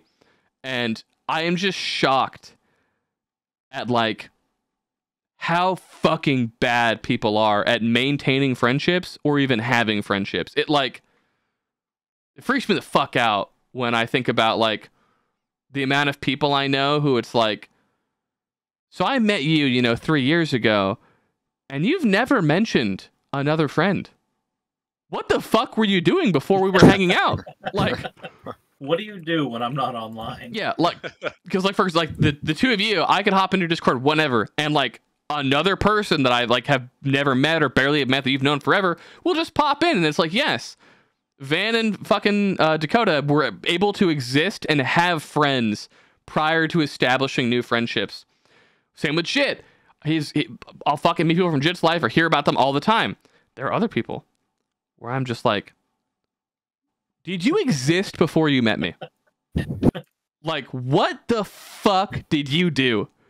Well, they were forged in World of Warcraft. That's where they're born. Like, that's how it feels sometimes, and it makes me feel bad because I'm just like, you've never mentioned another friend.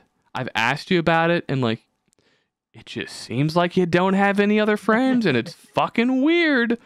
And I don't know how to like. I don't know how to react sometimes. Where it's like, what the fuck, man? Like, you're just an NPC. If they really don't have any other friends, you can't pry too hard. Like, where are your other friends at? Because then it's like they have to answer and be like, I don't have any other ones. And you're like, oh, I feel bad for asking. Well, now I gotta hang out with you more. Yeah, exactly. Then you feel guilt tripped into being their friend since they don't have any others. And it's like, man, this is a sad situation. Yeah, like anytime someone gets added into, because like I have like a relatively large social web, and I'm always bouncing around like hitting people up, and for the most part, like, you know, when you hop in to hang out with someone, you pretty quickly like start to hear about their other friends or like their like web around them. Or okay, you know, you've got 4 or 5 people you always interacted with and all this shit, and there are some people where it's like, if I died, who would you talk to? Like, do you just stop existing? Like, if I close my eyes, are you still there? It's just, you know, I think about that probably more than a normal person should. But I'm fascinated by, like, how people choose to live their lives and their goals. Because, like, the, like, spectrum of human beings is so fucking out there where, like, again, like, there's just Cora Doom, and I'm just like, what the fuck do you, like, what's your goal? Like, what is your objective in life? Because I feel like most people have like a plan or an objective, and other people just sort of, you know, appear and then vanish, and then they go back to sleeping and waking up and doing nothing. And it's like, huh, that's probably not good for you. You know, I'd recommend not doing that. I don't know. That's like, that just takes up so much of my like processing power, is thinking about other people's like existences. Just being like, because like, so like when I close my eyes and I imagine you two, you exist and you're like doing things and living a life. When I close my eyes, I know that Jit is like fucking up his walls or being late to something. You know. Speaking of which, shit, when you told me that your girlfriend is constantly cucking you on plans by being erratic and not planning things, the fucking joy that I felt knowing that there was a force in your life that was the Jit of your life. I've never been happier. I love your girlfriend now. I hope she never has a plan that fucking makes sense. Fucking constant. It drives me insane. Oh. For those who don't know, no, she was like, lay it on me. She was like, well, I only said like, what if this was the new idea? I was like, well, that just means that's the new plan. You can't say, well, what if I don't book this train ticket 7 hours before I'm supposed to get on the train? Like, oh, well, you just haven't booked the train ticket then. Like, okay, well, I know what's going on now. Oh, so she did book the train? No, she just didn't. Okay, I see. She was just like, what if I told you I did? I see. Oh, okay. I see. I'm going to be driving soon, aren't I? Yeah, okay. Oh, that's why you have a hard cutoff. Yeah. You have to go pick her up from the fucking train station.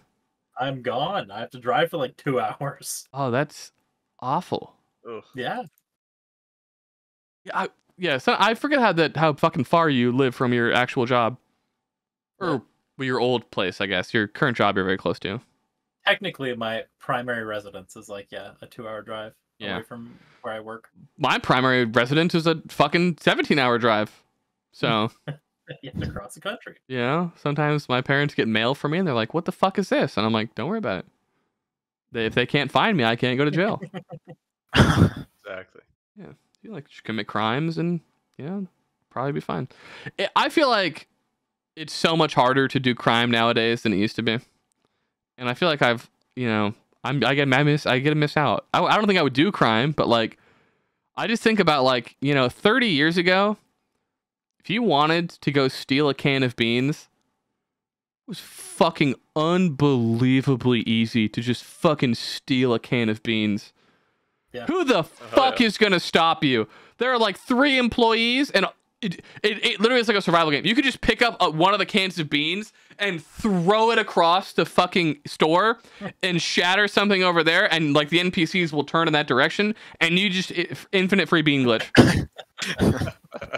Like, it's true though, but now fucking cameras. Yeah, like it's most of the cameras. Like, that's what stops you. But like, I'd be such a criminal. How the fuck did society function before cameras? Because like, I have so many people that I know in my personal life where I'm like, yeah, the only thing that's stopping you from killing people is that it is illegal to kill people. That is the like only reason you're not just hatcheting people. And then, like, if you thought you could get away with it, you would hatchet a lot more fucking people. But because there are cameras, they're just like, well, I guess I'll fucking not do that.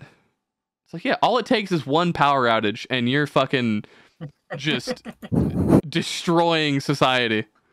Like, I don't think that, yeah, if somehow, ignoring the part where, like, infrastructure would fail and, like, shit would explode, if that didn't happen, but the power was out across the entire United States for, like, just a week, you would come back to, like, 5% less of the population being alive. It was like the power would flip back on, you'd be like, huh, that's weird. 5% of us are just dead now. Yeah, could have swore there was more of us. Yeah, you're wrong. That's weird. There's a lot of shallow graves that have been dug, but I don't know. Or like, do you ever watch like true crime shit? And like, I hear it all the time. I used to. How I don't really. easy it is to get away with murders is all that I've learned. Because like every murder is never solved by like, and then forensic evidence. It's like, and then they went into his backyard and they found a hammer covered in her brains and a shovel with some dirt on it. It's like, you didn't, if you had just literally thrown that into your neighbor's yard, you would have won. But you didn't take the extra two. If you had just got a fucking hand trowel and buried it in your neighbor's yard, you win. But instead, it's like, well, I thought the shed was the best. My personal shed was the best place to hide her body. It's like, that was your best idea. Your big brain idea was the shed that you own.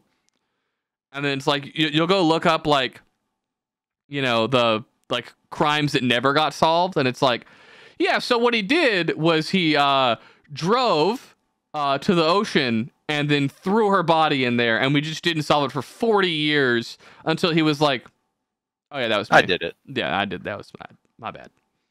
Like, do you guys know what the Miami-Dade shooting is? Uh-uh. That sounds familiar. So it's like a landmark shooting for like the FBI, because it's the reason we have like militarized police.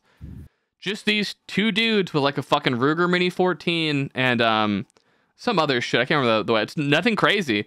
But all like the FBI agents had like fucking revolvers, and they all like either misfired or just like they died reloading. They ended up killing two of the FBI agents. And these dudes for like 6 months were just like robbing banks, and all they did was just not talk to the police. That's how they won.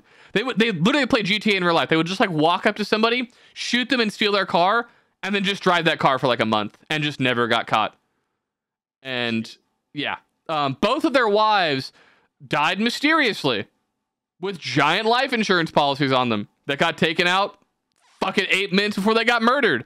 And these fucking bumbling retard cops are like, it sure is quite the mystery. Yeah, I wonder who went to your wife's place of work in your truck and bludgeoned your wife and her coworker to death. It could have been anyone. Here's your check. Good luck. Have a good day. Yeah, that shooting is like, there are like 97 steps where those people should have been caught prior to that shootout. And every step of the way, cops were just like, well, he was just such a nice guy. I mean, just because every sign points to them. Or like the most recent trial, that Alex Murdaugh guy. You guys know about that one? Mm-hmm. Yeah, it's like, You guys have too much crime. I can't follow all of it. there's like millions of people. Fuck you. Yeah, that one's insane. So like, his fucking wife and son are like brutally murdered with guns that he owns, and he's just like, yeah, could have been anyone. And the cops were like, yeah, could have been anyone. And then for like 6 months they just didn't do shit, and then eventually like they started catching on to him, so then he paid his like cousin or uncle or some shit to kill him, and then his cousin couldn't do it, and then he just calls the cops. He's like, yeah, I got shot in the head by someone that wasn't my uncle. And the cops were like, okay, that's probably true. And then one cop was like, but what if it was his uncle? And then it just fell apart immediately. It's like, how the fuck are you a police officer? Like, yeah, so we got a record. He owns a 300 blackout rifle, and his wife and son were killed with a 300 blackout rifle. Could have been anyone though. I mean, it's a fucking pull names out of a hat. It's how we're gonna find the killer at this point. I mean, it's like he has like 2 registered firearms, and one of them is the exact caliber used to murder his wife and kids. And his excuse? I was just asleep on the couch at the time. Who could have been anyone. It's like, well, he said he was asleep. You can't lie about that. And they finally get his phone, and it's like, or no, it was his son's phone. And then it's like, there's like an unsent Snapchat video right before the murder where he like walks in the room that they were murdered in 40 seconds before they were murdered. And his defense is like, oh, I guess I must have fallen asleep right after that. The cops are like, I guess he must have fucking fallen asleep right after that. It's like, what the fuck do you have timestamps of when he was in the room with them. Yeah, obviously he's in jail now, but like the fact that that took more than 11 seconds to solve is just, it's like, oh yeah, you don't need a degree to become a cop. You just like have to have gone through the circumstances in your life where you're like, I guess I'll be a cop. And that's how you become a cop. Yeah. You're telling me that like the cops are basically most of offline playing Among Us. Yeah. Yeah. Oh, Well, God. here's the absolute fucking What did we think of insane that? part. Every single person, except for Tay, because he doesn't have a driver's license, is like 6 weeks away from becoming a cop. Every person offline. There isn't like a rule. There's no like, oh, well, you have to go to fucking cop high school. It's like, no, you just show up and go, yeah, can I be a cop? And they're like, yeah, sure. If I get, like, okay. And naturally, only the most well-adjusted people Yeah. are the ones who end up Well, are becoming you telling cops. me that just because, like, if you're a cop, it's like a 50-50, you're going to fucking rock 'em, sock 'em robots your wife, that they have a higher I think it's chance? like, yeah, it's like at least 40%.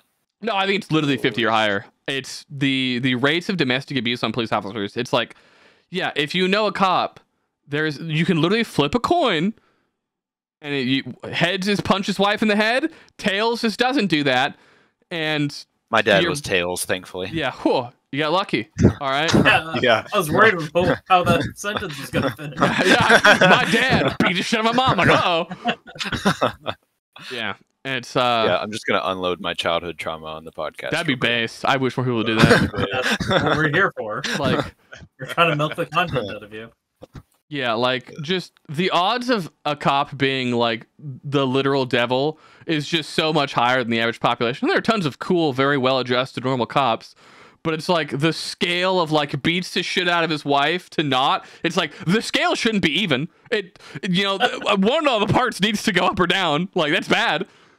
And yeah, it's very easy to like affirm this bias too by just going on YouTube and like looking up random cop interactions where it's like, oh yeah, people who seek power, generally speaking, ought not seek power.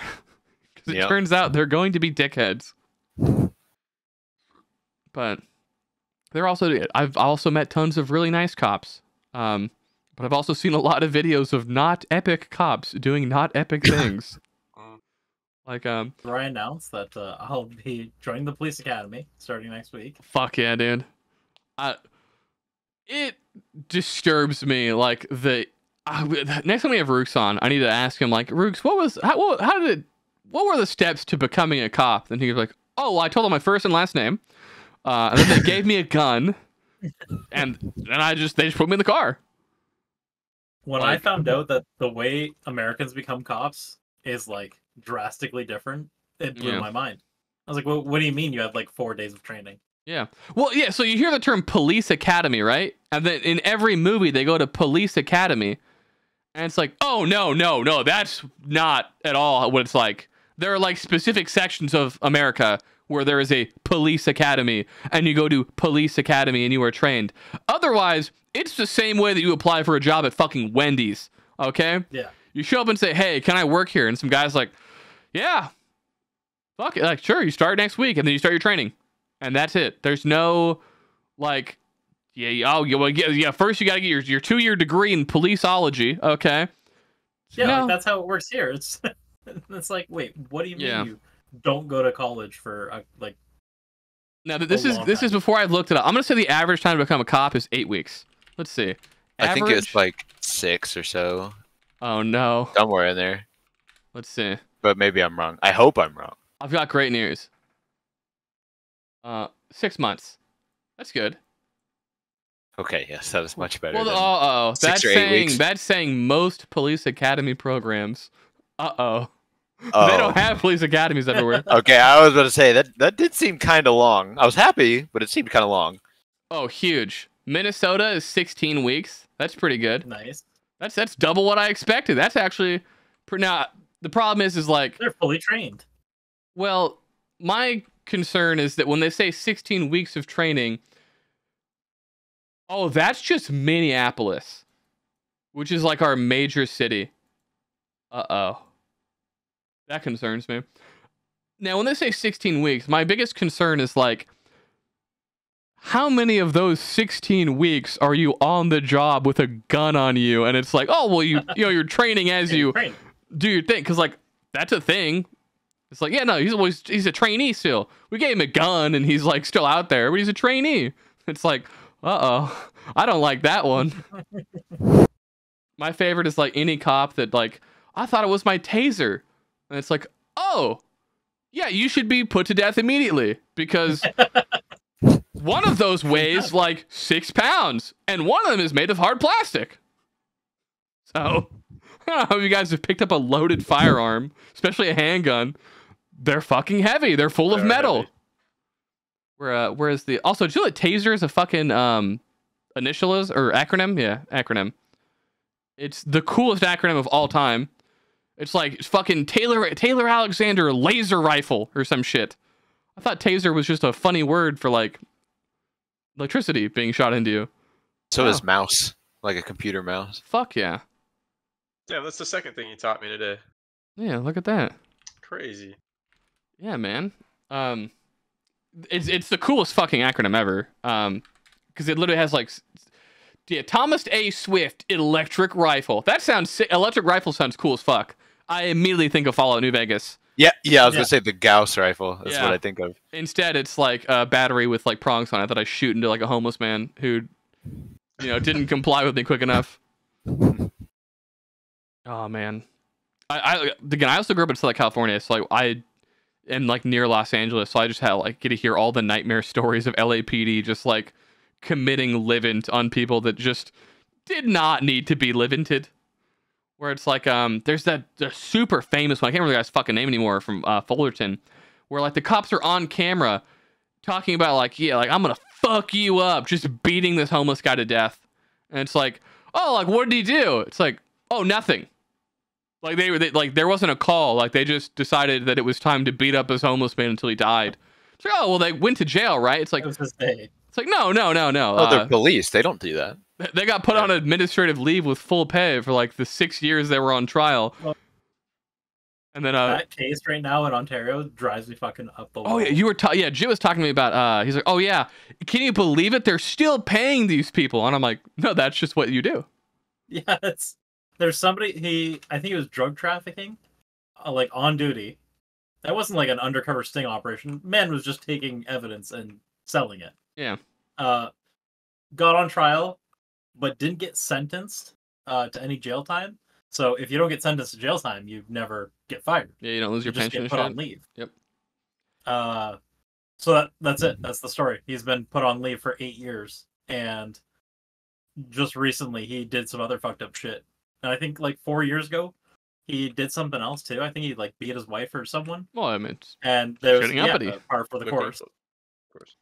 There's that one. The same shit happened in fucking Florida, I think. Either Florida or Oklahoma. There's so many fucking states. I'm probably right. 2 out of 50% chance I get up there. Florida, you raise that percent chance. But yeah, the cop like was literally just planting crack on people he didn't like for years, and the only reason he ever got caught was because this like one lady just fought really hard, and she like got arrested, served time in jail for like 2 fucking years, and eventually they're like, oh yeah, this guy has just been doing a little bit of trolling. A little bit of trolling. Troll. Yeah. It's like he's just like you know, she had like a spoon in her back seat, and it's like, oh yeah, this is your crack spoon, and it's like, this woman, you know, seemed like a crackhead, so it wasn't hard to, you know, convince a judge that she was a crackhead.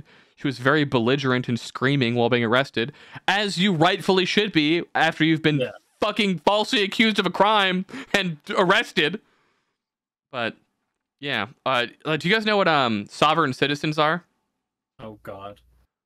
Isn't that the people who like declare they're in their own country or something? Yeah. So, well, they're adhering to maritime law because they're a boat. Sovereign citizens are there. It's the best content in the world because you get one of two things. You either get a fucking psychopath who is accosting some poor fucking cop who then like perfectly navigates the situation and like restores your faith in humanity, or he gets electrocuted by a cop who is not going to play games today.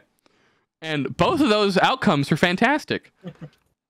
They're also like, if I was a cop and I fucking, so like they run through a dialogue tree because like their entire like worldview is like based off of a very specific like fucking document written in like the 1800s that declares like maritime law in America. And so like they're not driving, they're traveling. And when you're traveling, you don't need X things, right? And they just have like a very high propensity to like shooting and killing cops.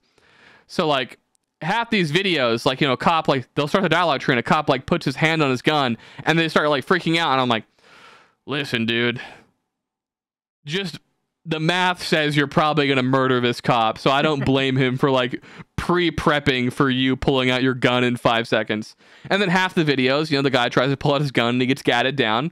And then the other half, he has like no concept of like the law in America. And then he gets shot with an electric rifle. And he does a little silly dance.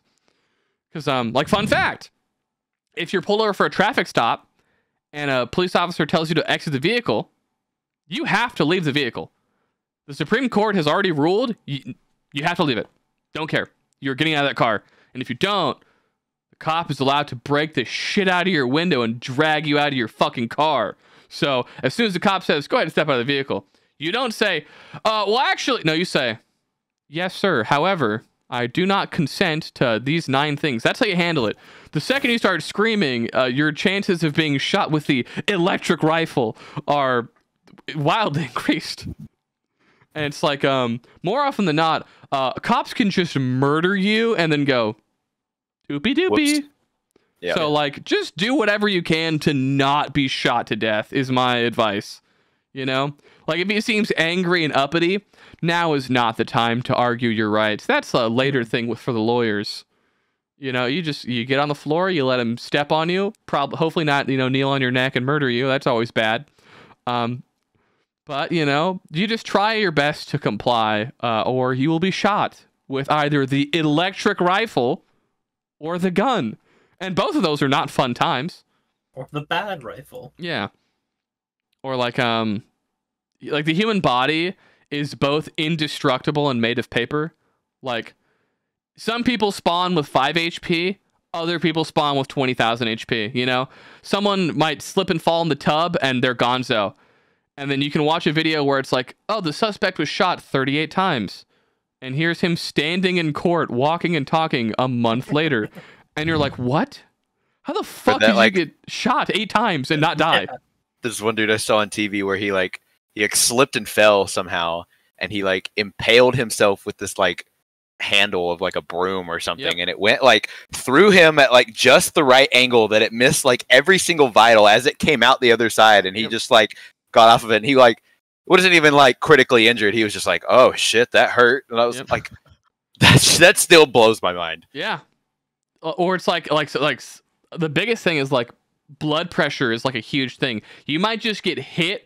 Like it's literally RNG, right? You're like throughout as you're existing, blood is constantly pumping around you, right? You might get hit in the arm, and that one specific part of your arm is like where like all the blood is about to rush to, and your blood pressure just hits 0 and you just insta fucking flop over. Other times, you know, the circuit just passed your arm and you've got like fucking 5 minutes until like your blood pressure drops to a point where you're just dead. And it fascinates the fuck out of me that like, you know, you slip in the shower, get owned. A hand grenade blows up on you and you're like, damn, that shit didn't feel so good. And you just like go walk to the hospital. where it's like, yeah, he got shot in the head, but like he was pretty retarded already, so like all the brain matter that got shredded was like useless stuff, like what's a protractor and like how many push-ups could he do? And it's like, yeah, he can still walk, he can do a dance, he's fine. It's like getting hit by the car too. Like sometimes you get hit by a car, head concrete, dead. Otherwise, sometimes you just do a cartwheel and land on your legs and walk away. And you're like, damn, that sucked. Do you guys watch any are you guys familiar with racing of any kind? Not really. There was this me either, but there was this guy named Tony Stewart, I believe is his name. Yes, NASCAR guy. Yes, he fucking ran some guy over during a race. Now, granted, the guy he ran over got his car wrecked, got out of his car on an active raceway, and then charged at the car going 70 miles an hour that he was mad at, and then was surprised Pikachu when he got hit by a tire spinning at 70 miles an hour and got ragdolled to space and died. And everyone's like, I can't believe that Tony Stewart killed that guy. It's like, he W'd towards the car, man. Like, I don't fucking know what you were expecting the guy driving the car to do. Like, yeah, it's a crazy video. Like, the dude just like ragdolls and it's like, oh, he's dead. Yeah, he's over. Whereas other times, like, you see a video of some guy gets hit by a car, does 97 fucking cartwheels, and then gets up like, oh, fuck, I don't want that to happen again. It's like, how are you alive? Like, how did the centripetal force of you spinning not just, like, disconnect your brainstem? I don't understand how the fuck it works. Well, you see, the centrifugal force, like, kept his blood pressure up in his brain. Yeah. And that saved him. Like, it's crazy to think that, like, you could stop too fast in your car, your brain sloshes a little too hard, like, domes the front of your skull, and then swells up and you're done. And then, like, other people, it's like, yeah, he took a shotgun blast to the chest, all the burning hot pellets just missed the important shit, and he's fine. He beeps when he goes through the metal detector, but other than that, he's doing great. We love RNG. Yeah. It's like, oh, Timmy cut his finger off and all the blood came out of him. He died. Oh, yeah, Jim sawed both of his legs off trying to blow up a lawnmower, and he just, like, crawled to the hospital. He was fine. It's like, what the fuck? Like, in that Miami-Dade shooting, they fucking shoot a guy a bunch of times, and he just walks 3 miles to the hospital, and he's like, yeah, I got shot. I'm like, okay. And he's just fine. It's like, how the fuck do you, like, why blood no fall out? Why blood stay in body? It just fucking confuses me. It pisses me off that I don't understand why blood no fall out, he die. That just also reminds me of this conspiracy theory I've recently stumbled upon. You're gonna piss me off with this one. Continue. It's a bunch of people are like, well, whenever you see like a cow or something with a cut, you never see them bleeding. Why don't animals bleed? Only people bleed. And that's their take. Okay, that's not a conspiracy theory. That's just someone who just schizo posting has no concept of biology in the slightest of ways. A lot of people and has also never actually seen an animal with a wound. Yeah. Look at all of these videos of animals with wounds. No blood coming out of them. Why did blood come out of us? It's like, are you familiar with what hide is? Like, they're designed to not be like us, and that like they can get hit and don't just immediately pour all the goo out of them and die, because that's a pretty suboptimal fucking way to exist. And the only reason we didn't get owned is because we can run really far. That's it. Nah, we're just like glass cannon builds. Yeah, like human beings. I don't think there's a single creature that's like better in endurance than us. Yeah, it's endurance. We min-maxed, so like there's lots of animals that are like little sprinters and lots of animals that are slow, but they're real big and tough, and we just like can jog for a long time. So our prey sprints away, we just jog behind it, and it sprints some more, we follow, and then they get tired, and they're like, man, I can't go anymore. And then we're like, all right, we're here. I was about to say, we got plenty of energy, ready to go. Time to die. That's a type of hunting people do. You don't bring a weapon, you bring a fucking headband and a fucking tracksuit, and you just run after an animal for like 6 hours, and then it literally gets so exhausted it dies. And it's like, just fucking shoot it. Why? What a fucked up way to kill something. Can you imagine being back in like 10,000 BC, being an animal? Like you're like most of the predators around you, you're like, oh shit, I gotta run, and then you sprint away, and you're like, okay. Like most of the time they're like, they get away if they're able to sprint away after the first 50 feet, 30 seconds, whatever, and they're like, oh, good. But then they see it again. They see us like chasing after them, like, oh shit, and they repeat. No matter how many times they sprint away, they just see this weird little two-legged monkey that just keeps following them in the distance. It's like they're just shitting their pants the whole way until they It's literally that thing where it's like, you know, a snail is chasing you, you know, and if it ever touches you, you die. That's the game they played, and the snail won way too many times. Because, like, like, imagine being the first, like, fucking dude to figure that out, too. You come back to your group, and they're just like, dude, berries are so delicious. And you're like, guys, you're never going to... You're never going to... I just kept walking, and it fell over after a while, and we can eat the shit now. And they're like, what? You just ran after it. And they're like, yeah. It just fell over. It was pretty sick. And then they're like, oh, shit. Renobe's ancestor came along and was like, look, guys, we can put this in the fire. And Jit's ancestor was like, no. Yeah, that's disgusting. What are you doing? You're ruining it. No, Renobe's ancestor was fucking on Guam, like, licking salt off of rocks. Like, oh, my God, this is fucking delicious, dude. What a delicious little treat. That's my favorite thing Renobe's ever told me. When he's like, yeah, like, the average IQ in Guam is, like, 10 points below the American average. And I'm like... amazing. And then Renobe says some dumb shit like, yeah, it's the, you know, mineral content. And I'm like, no, it's just because they don't have fucking formal education, you dumb motherfucker. Like, like the #1 factor for your fucking IQ is like, it goes like your age and then like your fucking like social class and then like your level of like education. It's like, those are like the biggest, like you can fucking do dog shit on an IQ test. Go do like 2 years of schooling and then do way better for some reason. Who would have fucking thought? Because it turns out when you give someone like a fucking pattern recognition test and then it's like, you know, the perfect of squares, like, or whatever, and that's the pattern. If they don't fucking know what a square root is, they're just gonna get the question wrong. Like, yeah, that was... I remember getting put in like the gifted program in school only because I knew what square roots were. They made us all take IQ tests, and I remember just being like, I didn't know what this one was. It's like, no, I'm not smarter than you. I just fucking happened to know what an exponent was in like 3rd grade. Someone taught that to me. That's the only reason I'm in this class. I'm a fucking moron otherwise. I literally just, someone taught me the fucking thing. And that's it. It's like, yeah, 5 times 5 is 25. They're like, this kid's a fucking genius. And it's like, no! Someone just told me that like 3 weeks ago. I don't have like more endowed intelligence than someone else. Like, I just happened to know. Story. Me and Josh were in like GT starting from whatever it was, like 6 years old or whatever. And we got to like 7th grade and just quit because we didn't like the new person. Yeah. Yeah, she was such a bitch. I'm gonna let you tell because you need more opportunity to talk. Fucking Miss, her name was Miss. Was it Smith? I think it was. Yeah. Yeah. Dakota's grandma. She had us make these, kind of like a diorama, but basically just like a rendition of I think it was a battle or like a battle scene or something from what Jesse and Cody were doing. But anyway. Yeah, I was with Jesse and Cody because we did like the 300 thing, Battle of Thermopylae. Right. Yeah. I don't even remember what me and Mason's was because it doesn't matter. Y'all's was made out, it had like this big styrofoam base. And Mason thought it would be just absolutely hilarious. Well, if we... mild background here. We have a friend named Mason. He as a kid, he liked to do a little trolling a lot of the time. A little trolling. Yeah. So anyway, continue. He did some mild trolling and decided to use the hot glue gun to hot glue their project to the table. Just a desk in the middle of school. You know, we just hot glued it to the table. And this teacher didn't like that very much, naturally. So she gave us detention.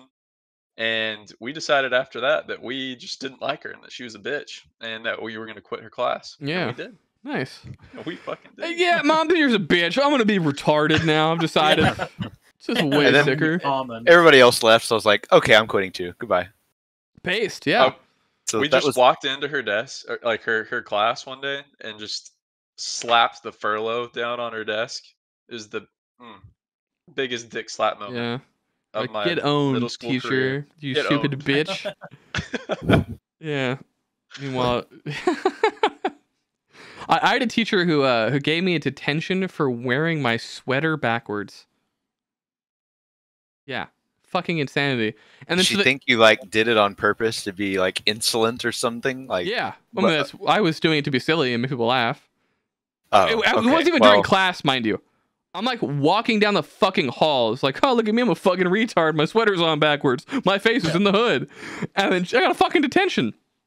And then in the detention, they would make you write apologies to the teachers for like what you did. And I, in my life, oftentimes, I will gamble the social systems. I will say, oh, no. There's no way you would actually take the time to send, because there's like fucking 30 people in this detention every fucking day, because there's like a massive school, you know? There's no way you're putting in the fucking effort to hand deliver fucking letters every single fucking time, you know? And then, so I wrote, like, I'm sorry that you're such a dumb bitch. I wrote this, like, you're such a dumb bitch. You can't understand, like, peak comedy. And, like, you know, I hope that your fucking miserable life and all this shit. And I'm like, there's fucking no way that they're going to deliver this to. And I see her, like, a week later, and she's like, what you wrote me was so foul. And I was like, oh, fuck. They do send in the things. And then I got detention again. And then, I got detention another time. I'm sorry, you dumb bitch, for writing you a mean letter. Yeah. Well, that time I left it empty because I knew there's no way I write anything that gets me not in trouble. And then I gambled again in 8th grade that, like, well, there's no way they would do it twice. You know, I just like, still, there's just so many people here. There's just no way.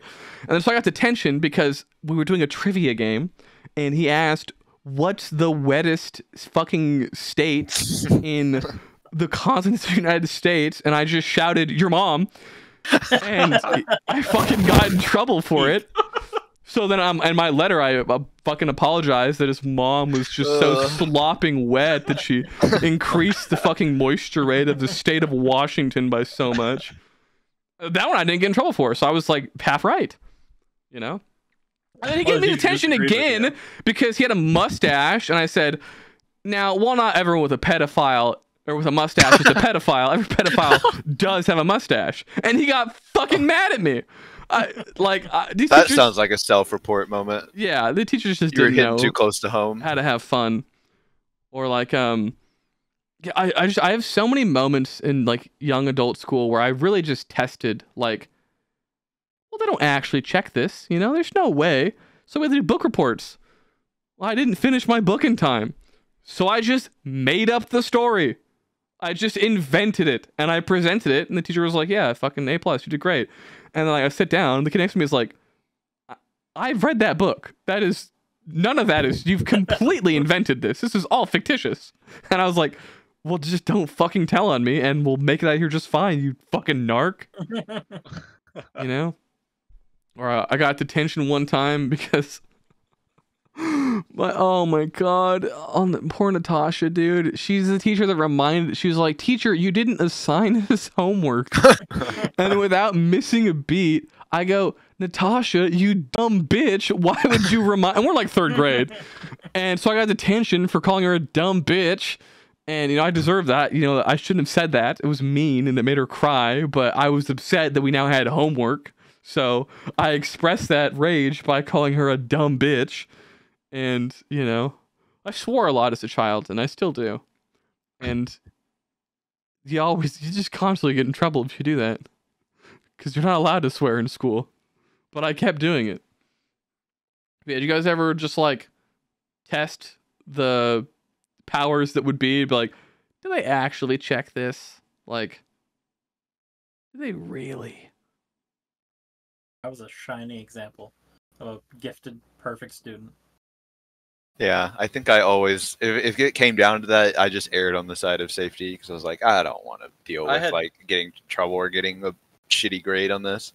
I had little phases where I was a little shit. Like there were some grades where I was just like pristine student. Mm-hmm. I think when I was little and like in 1st grade, I was a little shit. I bastard child.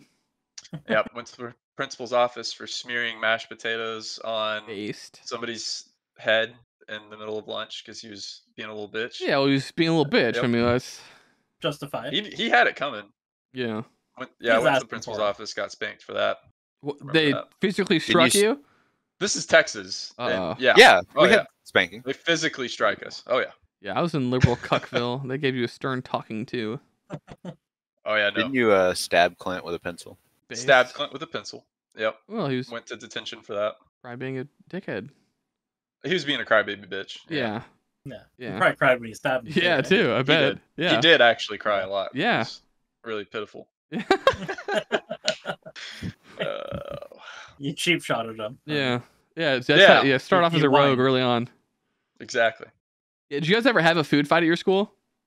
Yes. Yeah. We had, not like a full-fledged food fight, but I remember we had like a little mini one, Okay. and we did get in trouble for it, and my Yeah. clothes were like covered in shit. It was great. Okay. Oh, see, yours, mine was not great at all. Sorry, go Dakota. Oh, I was just gonna say I've been to the principal one time, and this is also Mason was involved. It was his fault. So we were in GT, Mhm. like our little gifted, talented, whatever. Yeah. And we went to the computer room, and I don't remember why. And they were on these really weird desks where like there were 3 computers to a desk, and they like would face outward from the center. They were like really shaky. So if you just grabbed like the where the keyboard was and just went like this, like not even really hard, just like this, like the whole thing would like do that. And Mason was doing it a whole bunch, so he was like shaking it, and I was Yeah. like, "That's kind of funny." So then I started doing it. And our teacher looks over when I do it, and she is just like the world has ended. Like Yeah. someone has murdered everyone she loves. Well, I have murdered everyone she Yeah. loves. She's pissed. She's instantly She sent loved me to the that principal's computer. office. Yeah. And I was like, now keep in mind, like I'm an angel. I was a golden child. So I was like, me going to the principal's office, like this is unheard of. So I go in there, and like obviously I have to wait for a while, and she gets there, and like when I tell her what I'm in there for, she obviously is like, okay, don't do that, and sends me back because it's a fucking stupid thing to be in there for. Yeah. I was shaking the table that the computers were on Yeah. lightly. Tantamount Anyway, to so then murder, but yeah. yeah. Then I go back, and then Mason, being the little troll bully that he was at that age, I don't remember what it was. We went back to the classroom for something and started some group activity, and he like told me I couldn't do it because principal kids weren't allowed to do X thing. Based. I was like, bitch, you literally fucking started that shaking shit, Yeah. and now you're being a piece of shit. Yeah. Yeah, I remember like second or third grade. We had like turn your star on the wall if you were bad, you know? Do you have yeah. So I remember like the teacher were like, no one, like I've only had 2 students ever make it through all of this, like my year without turning the stars, okay? And I was like, that's gonna be me. 5 minutes later, I had turned my star over. I was just such a bad child. But yeah, food fights, in my experience, not fun at all. We had way too many hard foods that we were like using as ammunition. That Like shit- filling full Yes, milk cartons apples, and shit. Yes. Yeah, Yeah. all both of what you said. Screw Dude, that. I remember the kid next to me just like getting his brain obliterated by a fucking apple, dude. Just Oh watching my the apple God. explode, and he crumpled down and started crying. And I was like, I'm gonna start taking cover. This isn't fun at all. Yeah, that's bull. You're supposed to use fun Mortar stuff like rounds. mashed potatoes. He You're not lied supposed to to like me. kill people. No, dude, everyone was out for blood. We had like oranges and apples were the most common weapon used in this battlefield. Yeah, Oranges are like kind of like they can be a little bit squishy, but like an apple's like throwing a brick. Yeah, that's his head. It fucking exploded, and I obviously I was covered in apples, but at the time I felt like I was covered in his blood. Like, oh Jesus, fuck! Like this isn't fun at all. And I were just immediately crouching down and being like, I'm not here right now. Like the battle will be over soon. He just immediately. Oh no! I just remember the time I punched my best friend in the face. Oh.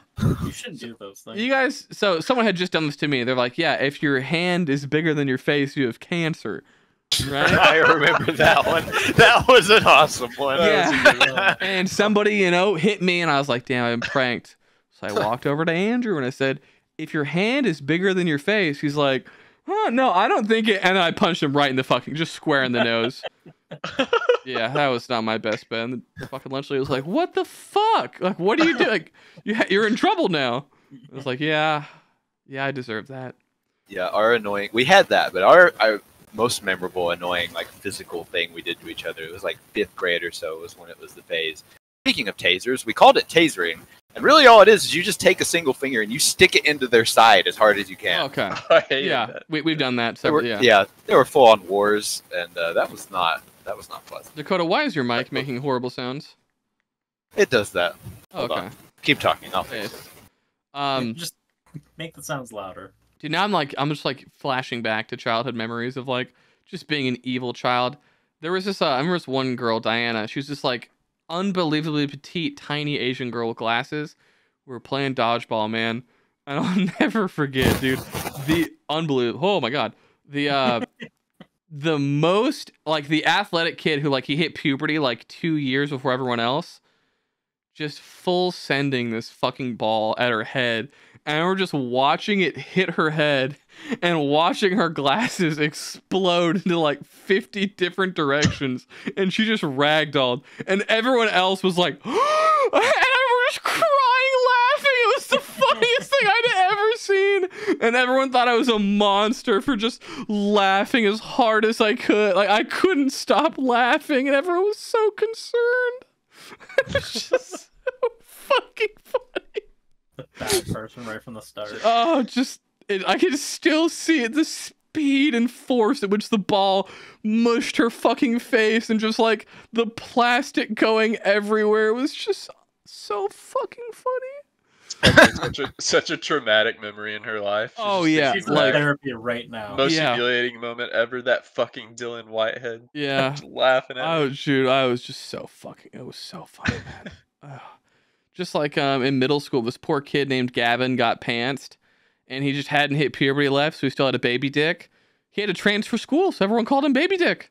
You know, it was just very Kids are unfortunate. fucked up. Yeah. Kids are fucked I up. remember being like, thank God that wasn't me, because my dick is also not grown yet, and this would have ended very poorly for me. So I didn't make fun of him because I had my secret, and I was like, oh, I really hope puberty hits me in the next 5 minutes, because I don't think pantsing is ending anytime soon. Somehow I managed to never get pantsed. Me too. And I don't know Thankfully. how. And I always got wore close. gym shorts, and just no one ever. Well, I also was like a giant mongoloid young in my life, so I think everyone just thought that I was way stronger than I am. It's like, no, I play Call of Duty too much. I wouldn't hurt any of you. Most of you are my friends. I like you guys. Or do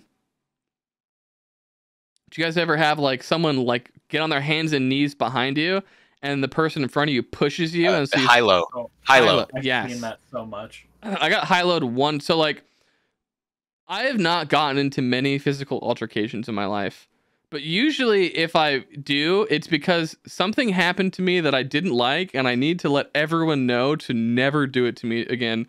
I remember getting fucking high-lowed, and the kid who like was the bench part laughing really hard as I got back up, and I just bicycle kicked him in the fucking head as hard as I could, and his nose shit. started bleeding, and he was crying, Oh. and then everyone immediately was like, we shouldn't do this to Dylan ever again. Yeah. I don't want to get kicked in the head.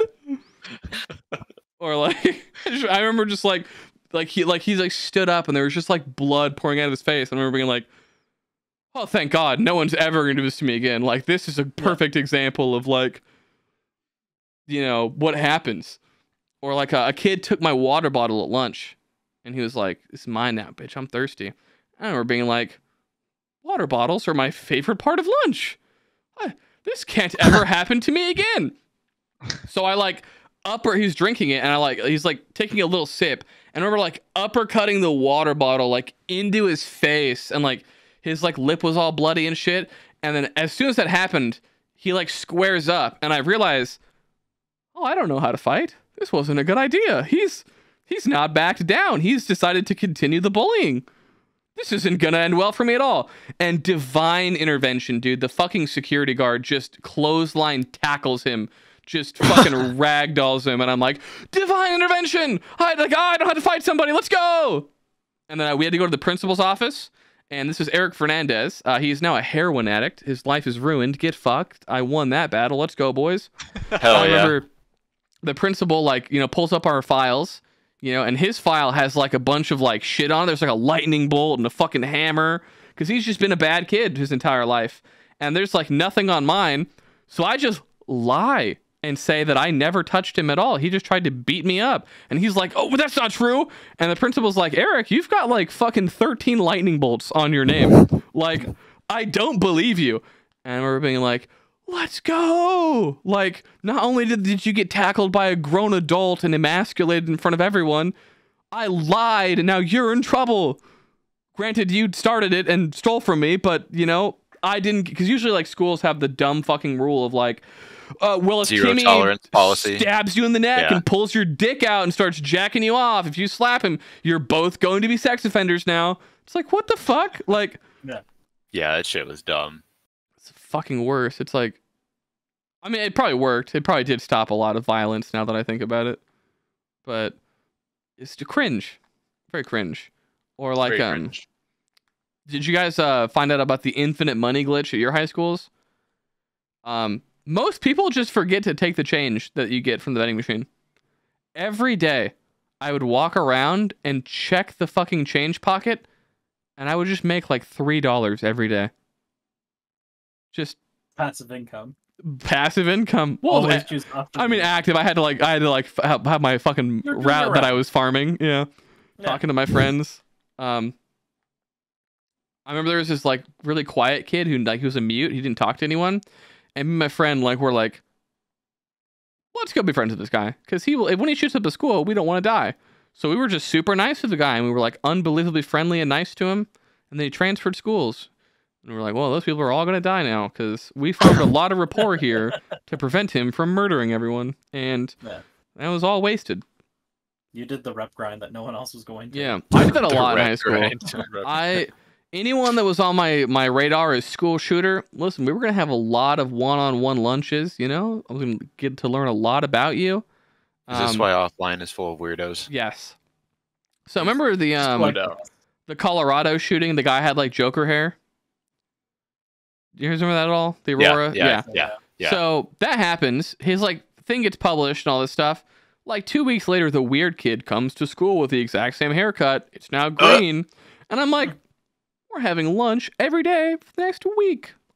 You're gonna tell me your life story, and you're gonna think I'm your best friend because I am concerned that we are about to get gatted, and you will be the gattee, and I do not, or gattist, and I will be the Gatter. gattee. Yeah, You'll be the gatter. You will be the Yes, gattee. I would like to not be the gattee. So I, talked to him a lot, and no idea what happened to him, but he didn't shoot everyone. Yeah. There were a lot of school shooters at my school. Like, one kid didn't understand why he got suspended. He was like, he just explained exactly how he would shoot up the school. He's like, well, you see, I would start by telling Mr. Welch that there was a school shooter, and then Mr. Welch would, start heading to the intercom or like a place to, deal with him. And he would pull out the master key. And then I would shoot Mr. Welch in the head, and I would have the master key. And I went, teacher, teacher, teacher, teacher. And yeah, I told that kid, it frame perfect. All right. As soon as that fucking happened, I was an instant QTE. Like, I literally raised my like, teacher, teacher, teacher, teacher, teacher, teacher. Like, or I had a girlfriend who another kid that was on the list. She was like, yeah, I think I saw him trading bullets with someone else in the bathroom like yesterday. And I was like, yesterday? Yesterday. 24 hours have passed since you've notified anyone, and the person you've chose to notify is me? You just gambled all of our lives on those were probably not bullets? Turns out they were just like airsoft magazines. But yeah, no. I was like, Sonia, what the fuck is wrong? Are you retarded? Like, school shooter kid, and you spot him with magazines, and your mindset is, oh, that's bad. And you just kept going out with your day. You just went to class. You didn't tell a teacher of any kind. Insanity to me. All right, you fucking, when it comes to schools and kids that could potentially shoot you to death, you tattle immediately. No hesitation, okay? Why would you risk it? Did you guys have like school shooter kids when you grew up? Yeah, a lot. Yeah. I mean, everybody's got their fair share of like weirdos, but I don't think we definitely didn't have any like to school clarify, shooting related I things. don't mean strange kids. I mean like a kid where you're like, ooh, you're one bad day away from just fucking first level of Halo 2. Honestly, I don't think so. Yeah. All right, that's I was good. called a potential school shooter by one of my teachers. In like, I think it was like grade 11. Well, were you being a potential school shooter? I didn't think I was, but I just remember she was sitting on her desk and she was just being a little gossip queen, talking. I see. And she loved like all the sports kids. Yeah. She coached like the volleyball team, and so like she'd divide the class 50-50 right down the middle of like, these are the kids I like. You're gonna sit near me. Those are losers. And I was like in the middle. And I remember it was like the end of the semester, and she's like, yeah, and oh, Jordan back there, I wouldn't get on his bad side. might come to school, one day. I was like, What the why fuck? was I singled out for this? Yeah. What do you mean? You hate to see it. I also got called a school shooter, but not for the reasons you would think. It became my nickname because on Twitter, I got into this argument with this black guy, and he said, "Shut your white ass up, you future school shooter." And everyone thought it was the funniest thing. And then so I was called a school shooter because some random fucking black dude on the internet called me a school shooter. Or, so I'm young enough that, like, most of my fucking teachers had social media with us. So, like, I got caught slipping a lot. Being like, Mr. Ellis is a dumb motherfucker.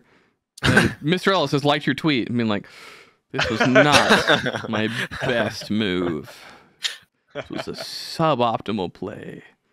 I'm thankful to have like made it through school like just before that was going to be a concern. Yeah. Although granted, I've never been a big social media person, but Yeah, Yeah, no, like Facebook was born in our like early high school, yeah, and then really we didn't have anything other than that. yeah. In middle school for me, your popularity was directly tied to how many Facebook friends you had. So like, people would just like make bots and have like 3,500 fucking Facebook friends, where the cap was, and we're like, he's probably so cool and doing so much stuff. It's like, no, he's 11. He's riding his bike. He's not going to parties or doing drugs. Yeah. He's riding his bicycle. He is an 11-year-old child. But when you're 11, you're like, he probably knows the president. If I had to guess, like, of those 1,800 friends, First name basis with the president. one of them has to be the president, just by math. Yeah, I fucking feel so bad for kids growing up with social media nowadays. This shit it can't be good. Like, a lot of the you times, got to be free to do dumb shit without it like being recorded forever. and like permanent. Yeah, Yeah. made permanent. I always remember hearing like, "Oh, the internet's forever," Mhm. when I was growing up, and I was like, "That's not true.